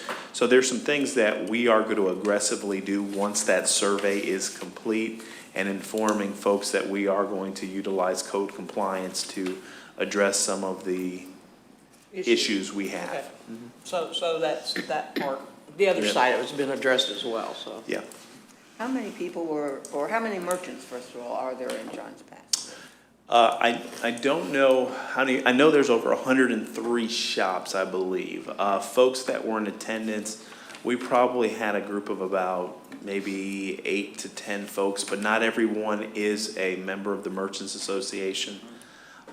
But you know, the narrative and the discussion from the folks were pretty consistent, and there was no deviation. So at least that group was on the same page. Since that conversation, I haven't heard anything contrary to the opinion of those that we met with. It's a pretty small percentage of people, though. It is. And my concern is they want to promote John's Pass Village. But, and no disrespect to the chambers, but the Treasure Island Madeira Beach Chamber is going to want to publicize Treasure Island as well. And the Tampa Bay Chamber is going to want to publicize all of Tampa Bay. And so it's always going to go on, and year after year, we're always going to have to be deciding who or how long. Who's fighting for it? Right, exactly. So I would, plus we have to make it ADA compliant, and my recommendation would be to just flatten it, or maybe just take the walls down and leave the roof. Just have a seating area. Right. To sit in the shade and eat your ice cream. And maybe put some kind of electronic board up there or something, I don't know, that's possible. And then we could have literature, we could still have some of that there. I just think it would save the city a lot of heartache and a lot of money. Absolutely, I agree with you. I don't agree. I really feel like it's important to have the chambers there, because right now, the chambers is the only one we have that advertises our city. We have no other advertisement out there whatsoever. And this past year, since January, I've been to at least 5 ribbon cuttings with Treasure Island Madeira Beach Chambers. Missy really tries hard to promote our city, and that's just here in Madeira Beach. Oh, I'm not disagreeing with that. With the Tampa Bay Chambers, there was only one since January that I went to that they had here in Madeira Beach. So, you know, again, I feel like it's important that we keep the kiosks, we maintain it with someone from the chambers and someone who's going to promote the city. And I do believe the Treasure Island Madeira Beach Chambers does that. They work really hard. And I'm sorry, Missy, and I need to apologize to you, this year that we cut you. We cut you down $3,000. And that wasn't right, because you do work hard. In the meantime, we gave the other chambers a $1,000 raise, which wasn't right, because like I said, we've only had one ribbon cutting with them here in Madeira Beach since January. So that's, I just feel like you were done wrong. I'm sorry. I am sorry. But you got to remember the past few years that the Tampa Bay Chamber got 0 and this one got $5,000. The Treasure Island Madeira Beach. So it's not that inconsistent. I was just trying to get it back to where both of them got the same thing from the city. Well, I'd just like to say something too. I agree with Nancy, with Commissioner Hodges, that the village should have Chamber of Commerce presence. I really think that they should, but I personally do not feel it should be at the cost of the taxpayers. Okay? I think it's a business expense. I've always felt it was a business expense. I think that we should, we've supported the chambers. I mean, this year, against my, puny little vote, we did give them, maybe not what they wanted, but certainly from the taxpayers. They each got $2,000. I do want to remember, though, and I went back and I looked at this a lot because, we've been talking about this since March 27th, before I ever came on the commission. And when our building director informed us of the ADA requirements.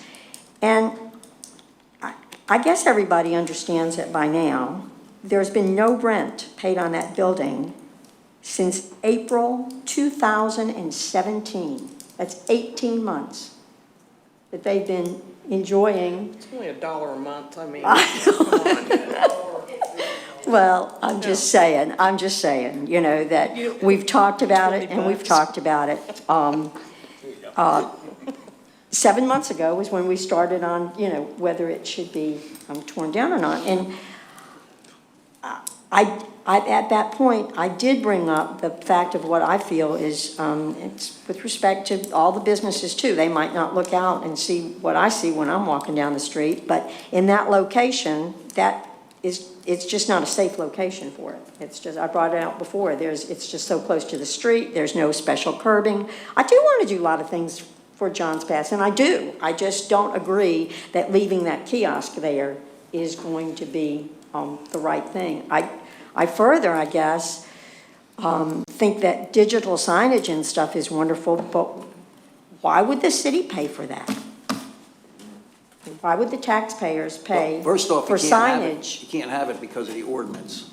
Oh, that's right. Yeah. Yeah, we'd Oh, have dear. to, we'd have to make some signage modifications, and to Director Right. Portel's point, that's why we're gonna look at a different forgot about that. overlay district to allow for some signage improvements, especially when we're talking about a city facility. I guess from my perspective is that we had the conversation with the businesses. They communicated what they believe to be the most optimal use of that space to promote commerce in that area.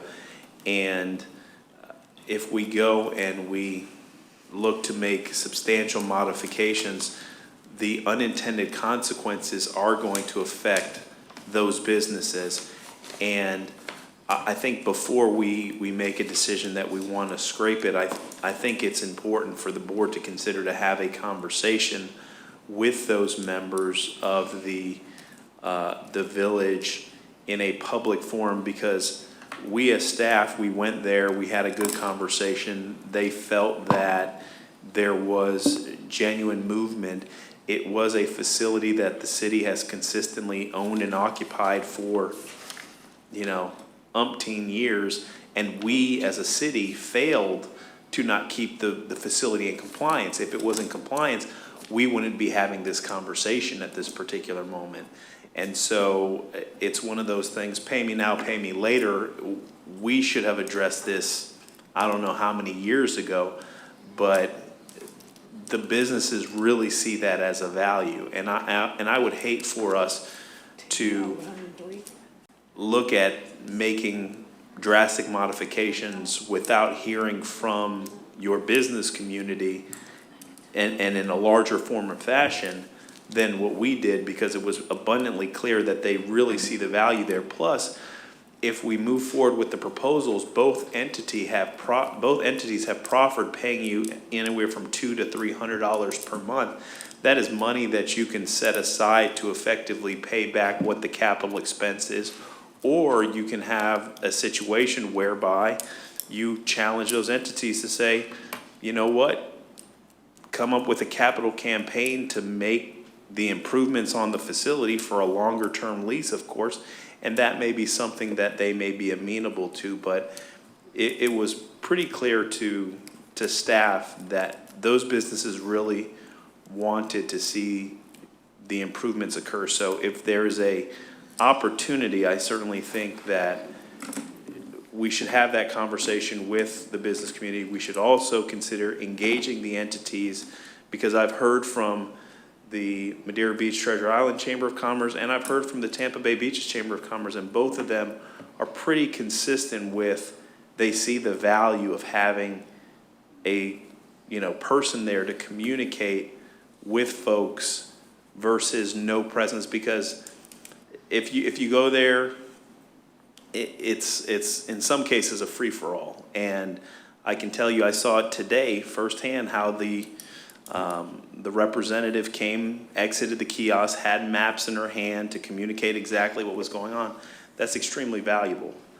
So, whatever the board's pleasure it is, but we did have a productive conversation. I think there's a lot more information that can happen, or that can come out of a discussion, a real discussion with those folks. And you may be surprised that chambers and the business communities may effectively want to put some more capital on the table to assist in funding the improvements, but we won't know until we ask. I got a question. Now, when I looked at this, and the John Pass improvement, the John Pass Village improvement thing, which is next, as one versus two. And on here, you're saying that they were estimating $107,000 in money to spend at John's Pass next year.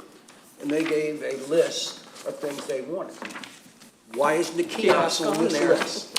Why don't we take 20,000 out of this 107, and then they can decide, oh, okay, we can cut this out, we can cut this out.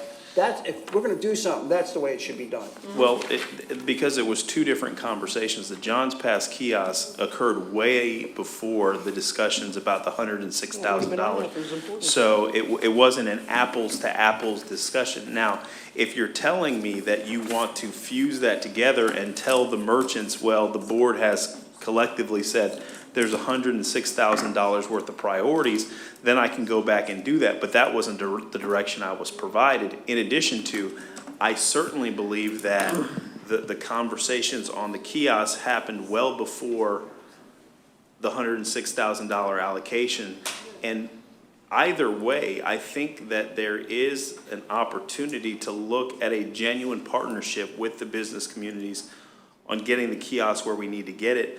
But regardless, the stuff that was communicated that will go into the next item is items that are basically maintenance items that we as a city have the obligation as a property owner to do.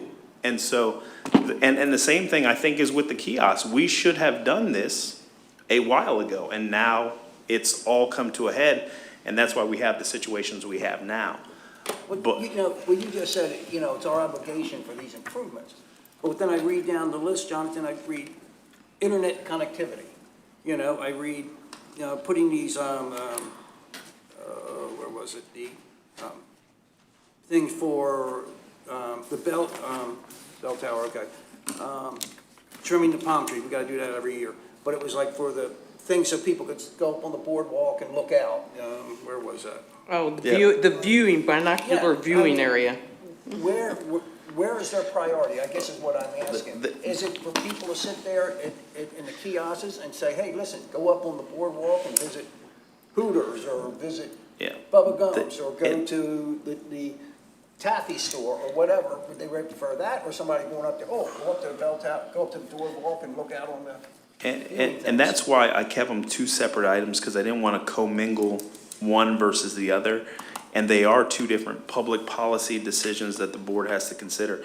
I can tell you from the Johns Pass improvements, the most important elements to them is the restroom improvements, is the pedestrian walkways, it is the streetscape, it is the landscape, it is the trash receptacles.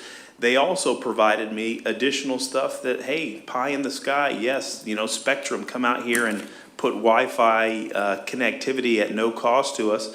And, they talked about you know, even on the boardwalk, there's no benches for folks to sit down, in some cases, eat ice cream. And they said, you know, it'd be nice to have some type of interactive amenity on the boardwalk, you know, like a binocular viewing area or a little history board as to, you know, what about Johns Pass Village and the boardwalk and what does it mean? So they were really opening up and being creative in the process as to providing this particular list. And so when we had the conversation, we had it as two separate items, and I didn't want to commingle them and tell them, hey, it's either one, you're either going to get this or you're going to get that. The reality is that the kiosk has been, always has been, you know, for a while, our responsibility. And before we entered into the first lease agreement, we should have made those improvements then.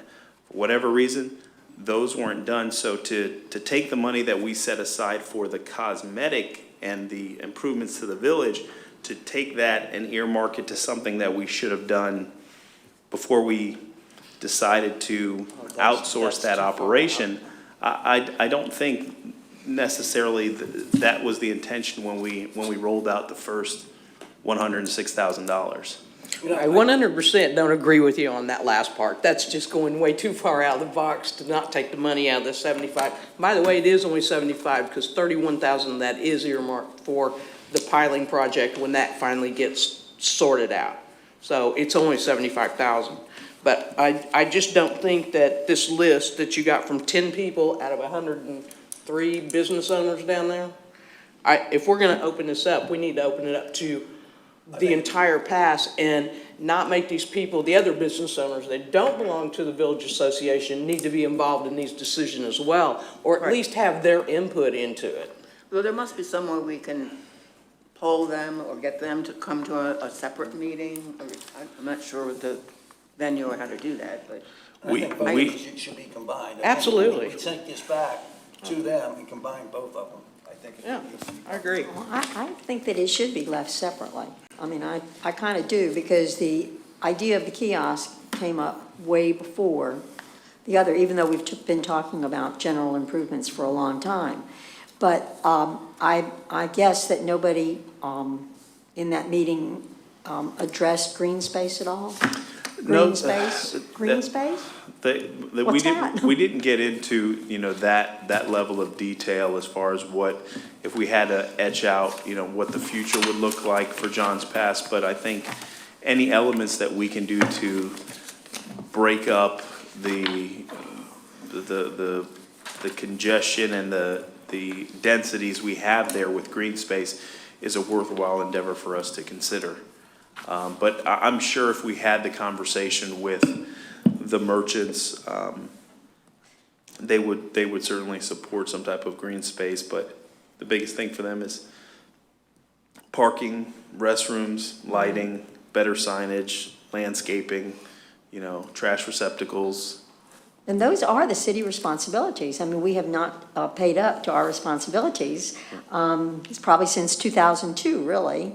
In a total re-cleaning of the village. 2002 was the last time a lot of it was done. So yes, I agree with the improvement parts, okay, with the list, with the exception of the signage. I mean, I think that the signage might have some parts of the city involved, but I think for any decorative signage, and I'm talking decorative signage like the city streets, okay, or like that, you know, but I don't think that for any private business, the city should have any responsibility in any kind of digital signing or anything that gives the, I guess, the individual property owner, you know, the benefit of that, because how do you include everybody? You have to include everybody. But I guess I still have to think that my own personal opinion is that the kiosk needs to, it's come up. We kind of had it defined. I certainly don't mind listening again with an open mind. But however, I guess my original feelings that the seating in Johns Pass would really be helpful. And maybe nobody just understands my point, but I'm thinking of there will be more shopping and more people going into the stores if the husbands can sit over there by the bench and let the wives go into the store. I mean, that's my thinking, okay? But, I obviously don't. That's a sexist remark. That is a real sexist remark. Well, no, or the women can sit out there and let the husbands go into, the Guy Harvey or whatever store. You wanna go shopping, John?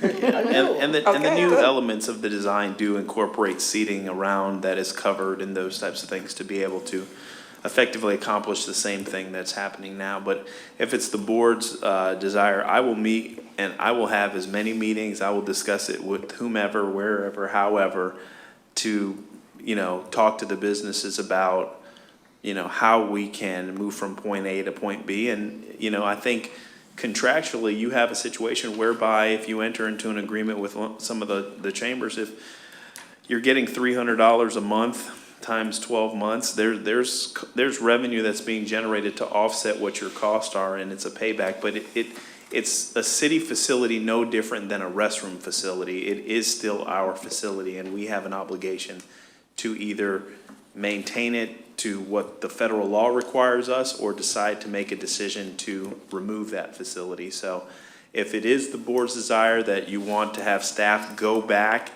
and share, and I told the business communities that I was going to share both these elements with the board. If you want me to bring this back to them and have a facilitated conversation with them and say, hey, this is the finite amount of resources we have. If you had to make a decision, what's your opinion? What's your perspective? I can certainly do that. I think that's what needs to be done. Pardon? I think that's exactly what he just said needs to be done. Let's go back and see what they have to say. Okay. Yeah, but a bigger population of the business owners. I will try to get as many as I possibly can. So we will work with. Let us know when and where. Yeah, the unfortunate part is that at this particular point, I think a lot of folks are on vacation as well, so I don't want this to linger on. I'll reach out to Ms. Flynn to see when's the most opportune time. And if we need to have 3 meetings, one in the morning, one in the afternoon, one in the evening, we'll do that to be able to get a good representative population from the business communities. And we'll go and drop off flyers too to get folks to participate, so.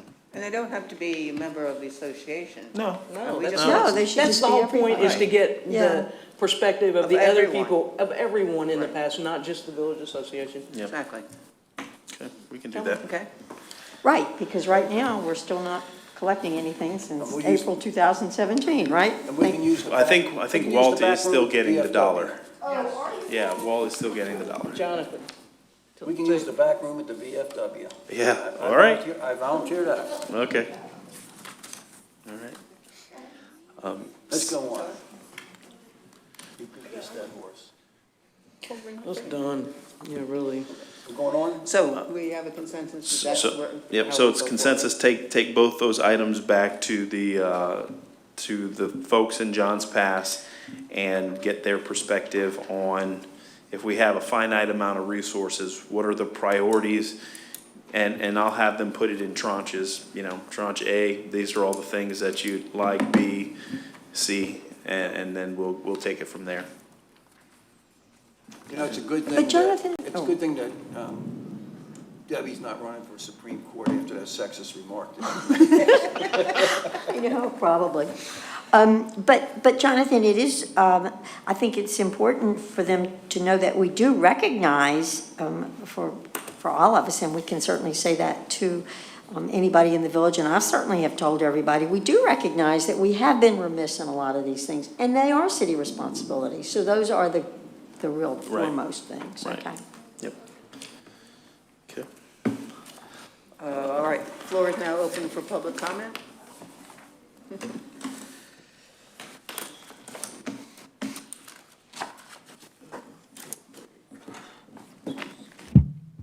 Good afternoon again. It's Missy Hahn from the Treasure Island Madeira Beach Chamber. Some of the points I just want to, if I can help you for clarification's sake, being 30 years here in the tourism field, being a past president of the Beaches Chamber and working with that kiosk 15 years ago. Firstly, let me say that believe me when I tell you that's a moneymaker. That's why we're interested, because our Convention and Visitors Bureau gives us funding based on the number of visitors we see. So as a chamber, I would use John's past numbers. I would get a lot more funding from the Convention and Visitors Bureau. So make no mistake, we're not in it to be nice. We're in it for that income. But, and the question is, how do we sell John's Pass first? As a membership organization, to our members, we must sell them first.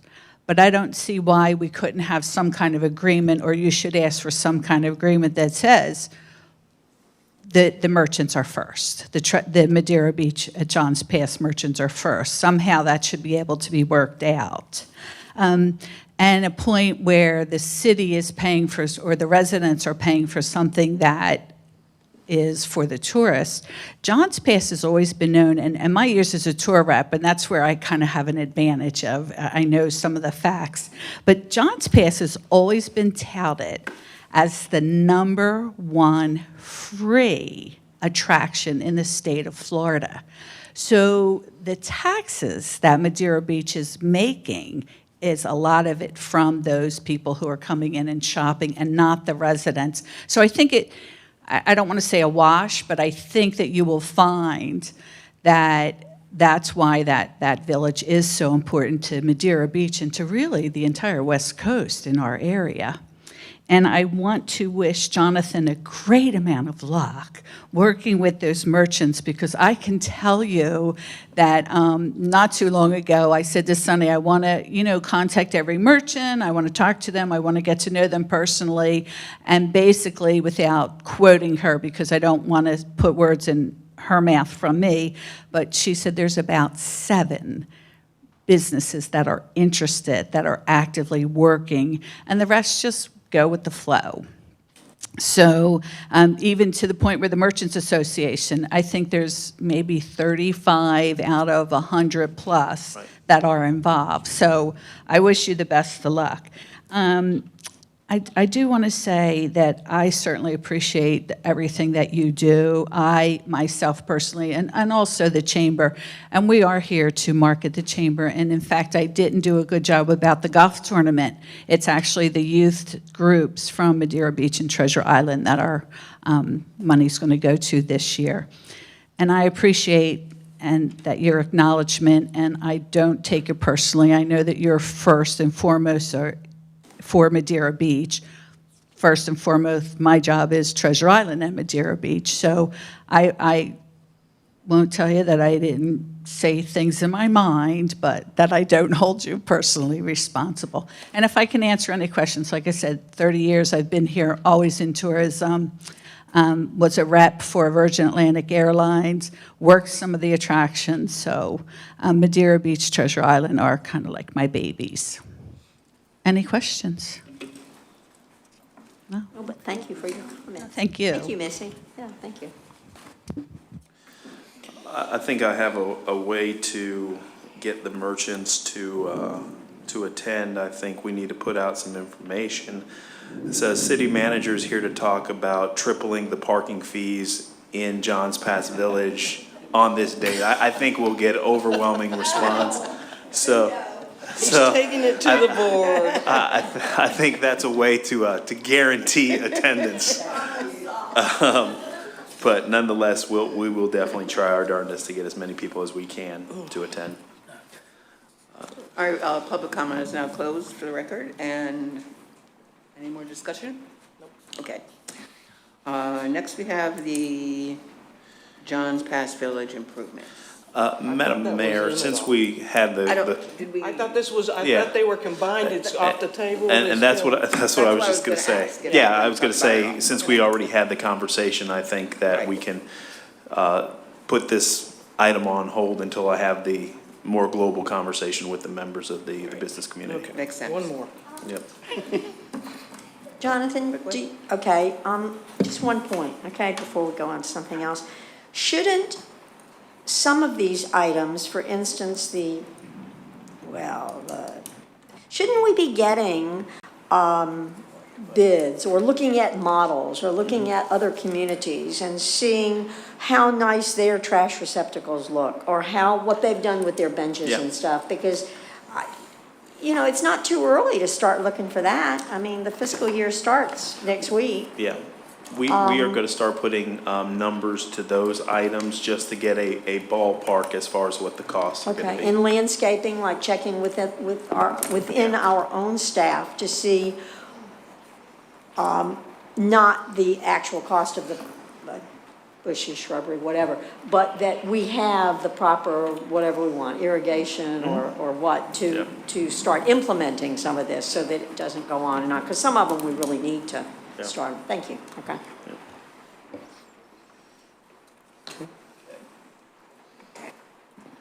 And last on the agenda, comprehensive report on Amendment 1. You have 3 minutes.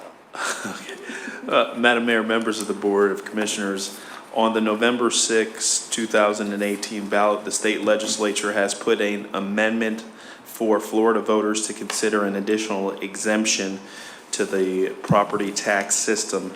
This exemption will provide for a $25,000 or a third homestead exemption for properties that fall within that $100,000 to $125,000 worth of assessed value. One of the reasons that I brought this item before the board to discuss is because the state has decided to effectively come at local governments to attempt to preempt your home rule authority. Property tax revenue is the main lifeline for all local governments in the state of Florida, and the state is funded by sales tax revenue. So when they decided to put Amendment 1 on the ballot, it was directed directly at local governments. Based on the information that has been provided by Pinellas County as well as the Florida League of Cities, there is going to be a substantial impact to local governments throughout the state of Florida. On an aggregate form, there's projected to be $644 million of tax revenue that will be lost in the event that this amendment is passed, and there will be compounding impacts that will go on in perpetuity. This particular initiative is a constitutional amendment, so it will require the 60% plus 1 to amend the Florida State Constitution to allow for this particular exemption.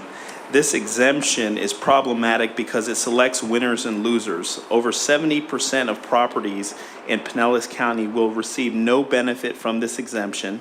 7% will receive a partial exemption, and 23% would receive a full exemption. $42.5 million will be lost in local government funds from Pinellas County in the event that this exemption passes. The impact to the city of Madeira Beach in fiscal year 2020 would be about $54,000 should this exemption move forward. One of the things that staff is advocating for is for the Board of Commissioners to consider looking to pass a resolution that communicates our position as it relates to Amendment 1. We do not believe that representatives from Tallahassee should intervene in your home rule authority to set whatever millage rate and provide whatever tax break you think is appropriate. This is something that is better suited at the local level. When you hear from your constituents, you've obviously went through an arduous budget process and have held staff to the line and making sure that we operate effectively as a government agency. So to have politicians from Tallahassee trying to manage the way in which your fiscal house is in order is problematic on multiple levels. So we are concerned that this is one of Tallahassee's attempts to preempt home rule authority, and we would like to move forward with bringing you a resolution for consideration. We believe that the tax code, as complicated as it is in the state of Florida, should not be complicated anymore with an amendment that doesn't pick winners and losers. And we're encouraging folks to seek out information for themselves to come to a conclusion as to if they believe that this exemption is going to benefit them. I would encourage you to visit Pinellas County's website, pinellascounty.org/Amendment 1. They have actually a calculator on their website that you can see if there is any benefit that your property would derive by this exemption. But as previously stated, it will have an impact to local governments. One of the things that Commissioner Vice Mayor Weinstein pointed out to me, that in our survey, and I appreciate the input, is that when we had the conversation in our previous discussions, I said that 30% of the revenue that is collected from taxes goes to the city of Madeira Beach. And the vice mayor said, well, Jonathan, in the survey, it's actually 11.7%. So when you look at the tax revenue that we collect and that $630 that we receive out of that $5,500, realistically, in totality, we only receive 11.7% out of the entire tax bill. So when we look at level of service, when we look at providing services to your constituents, governments offer two types of services. Those that are mandated by the state and federal government. There's over 1,000 mandates. And the other is those that are requested by your constituents and those that you feel are important for the quality of life that's uniformly enjoyed in this community. So that is where Amendment 1 stands. A lot of entities have come out and provided some information. Florida Tax Watch has come out and said that it is not good for local businesses as well because they can see it as a tax shift, not a tax cut. And so there is information that we will make available. But staff is asking for authorization from the board to proceed forward to bring a resolution that communicates in totality the impact of Amendment 1 and encouraging folks to vote on November 6th, especially considering our charter amendments on there. And staff stands prepared to answer any questions you may have. This 2 pages that start this whole thing, I think, are very poorly written. Reason I believe that is it goes an additional $25,000 exemption on primary residence with an assessed value of $100,000 to $125,000. So basically, there's no houses on Madeira Beach that would be affected because you're going to tell me there's houses, because the way this reads is they're only going to affect houses that are in the price range of $100,000 to $125,000. That's not the homestead exemption, you know. So I think this is really wrong the way it reads. And to that point, it says assessed value of $120,000 if passed. It would take effect. It's providing an additional $25,000 exemption on the assessed value between the $125,000, and that is consistent with the language that is provided by the county as well as Florida League of Cities. So, but if I've got a $400,000 or $200,000 or $300,000, basically, my exemption is going to go from $50,000 to $75,000. So instead of paying on, let's say it's a $300,000 property, instead of paying on $250,000 on taxes, I'm going to pay on $225,000. That's not the way this reads at all. that's not how the exemption works. The exemption is going to work that if you're within that 100 to 125, you get the whole exemption. If your property is above that 125, you don't get that whole exemption. You get partial portions of it. That's why it says that over 70% of the properties will not receive any benefit. So only 12% of all properties in the state of Florida will see that entire exemption. And that's the concern, that the way it is structured is that it's very confusing. It pinpoints this specific bracket, and it doesn't let folks know that if your house is over, because people believe if my house is over the 125, I'm going to get the additional 25,000, and that's not the case. You're going to get a portion of it, and that's in the attachment on page 6. The county breaks down what the exemption would be. You have to fall in those specific categories to be able to get that full exemption. So one other thing is, if I may, at our first budget hearing that we had, I actually called, because it is complicated, I actually called the property appraiser's office, and they did provide that $50,000 figure. And I believe we showed that to the commission at our first budget hearing. I think it was our very first budget hearing that we had.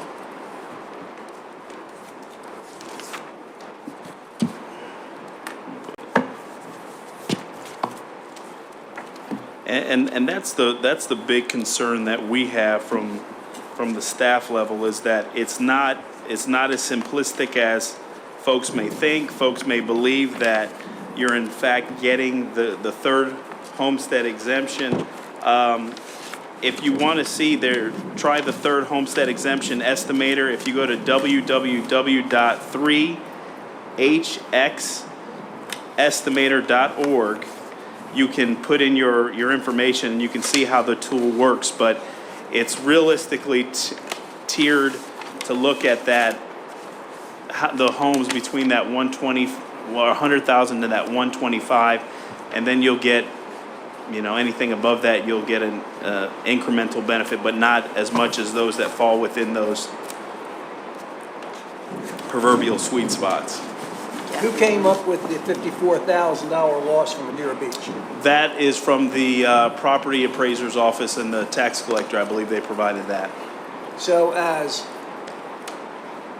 the property values increase on Madeira Beach, the percentage of homestead exemption goes down. Yeah. And what will happen is properties, if there's any properties that, let's say in some communities, there's properties that are under that threshold, as their property values increase and they hit that third exemption, then that $25,000 is off. $25,000 is off. So that's why they see this as a huge challenge for local governments throughout the state, because it's going to take a lot of existing revenue off the table. And Pinellas County estimates it to be $42 million that they will see just in 2020, and then in subsequent years, it's going to be compounded. It's going to get worse. I guess I just don't driving this? see us losing $54,000. What is driving it? Just the state wanting more from, really? The reason, there's a lot of controversy and discussion about why this item is even on the ballot, because when the Constitutional Review Committee, this wasn't anything that came up in discussions. Nobody asked for it. It was something that was placed on the ballot by members of the legislature.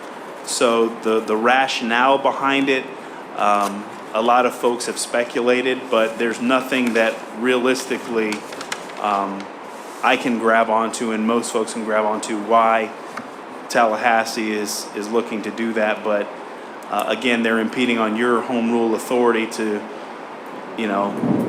regulate what you think is an appropriate tax levy and what tax breaks that you want to give for your residents. And so we see it as something that's concerning to us and want to send a message to Tallahassee and then, your residents, that we don't want Tallahassee preempting our home rule authority that's constitutionally protected as well. But the threshold for this to be, to go into effect is 61% to amend the Constitution. So the threshold is a little bit more than plurality. So, and the polling shows that it could go either way. I think it's really a shame, because I think when it first came out, it led people to believe that, it led me to believe it when I first looked at it. I thought, oh my gosh, I'll get another 25% off, And then after I became more informed with it, unfortunately, a lot of people do not become more informed with it, and they will think that they're going to get that extra $25,000, and they might get $680. Mm-hmm. Really. So it is unfortunate, but I would certainly be a proponent of having a resolution or passing along to whoever needs to keep passing it on. And how do you do this then, Jonathan? Is there, this was distributed by Florida League of Cities. Right, that is Florida League of Cities, and then we pulled Pinellas County's PowerPoint presentation that they have. And probably what I will do is take both these PowerPoints and consolidate it, and then maybe have a community meeting to educate folks on Amendment 1. Mm-hmm. but because there is a lot of misinformation that is out there concerning that. But there is sample resolutions that Florida League of Cities has provided and other local governments throughout the county, and some elected officials have even wrote op-ed pieces concerning the topic. Right. So It just seems like it would be very difficult to be, really, I know that an elected official is not supposed to, advocate one way or the other, so it just seems like it might be rather difficult, to be able to just present it without just giving them, some information. I also think that doing this, how many, like I said, there's probably no houses on Madeira Beach that's under 125,000. Or there's got to be, because we've gotten the numbers that show that, or some of them with partial credit or what have you, because we've gotten the numbers that the impact's 54,000. yeah, see, that's what makes no sense. I can't think of a house or an area that the house would be under 125,000. They can probably I believe pinpoint, they there can are probably quite a few get down to the small granular houses. level. For 125,000, the land's worth 125,000. I don't think so. No, I don't think. Well, And number we- two, it's going to affect Pinellas County. That's a given. But I think what we're hurting is the low-income, poorer people who's living in the houses that are 100 to 125,000. They're the ones that's going to get the break. And I think by not supporting this passing, I think we're hurting those individuals of, the poor people, lower income people that live in the $100,000 houses, because in Pinellas County, it's hard to buy anything under 100,000. Well, Remember, they might and not be houses. the other argument that we had is that amending the Constitution is not the mechanism to give a tax break. If you want to give a tax break, leave it to the local policymakers for you to effectively say, I want to reduce the millage rate so all my residents and all the property owners in my community benefit. When Tallahassee intervenes and tells you to effectively, we're going to take this revenue away, it's revenue that you have budgeted for certain services. So when we get the conversation about we want a rapid response vehicle, or we want to give employee pay raises, or we need to buy this widget to be able to provide service, they're coming in and impacting your ability to provide service to the city. And when a tax code should not, or the Florida property tax system with Save Our Homes is one of the most complicated processes, or one of the complicated tax structures it is, where you can have two people that live next door that have the same home, that somebody's had Save Our Homes for 10 years, that's paying, one person's paying $4,000 and one person's paying $10,000, and the same trash truck is passing by, the same service, same roads, and those type. So utilizing the already complicated tax system to provide another exemption just makes it problematic when taxes system shouldn't provide for winners and losers, and there's more losers than winners in the event that this passes, and that's the facts of the matter. Only 12% of property owners throughout the state of Florida will benefit from it. And in Pinellas County, 70% of folks will not benefit from it.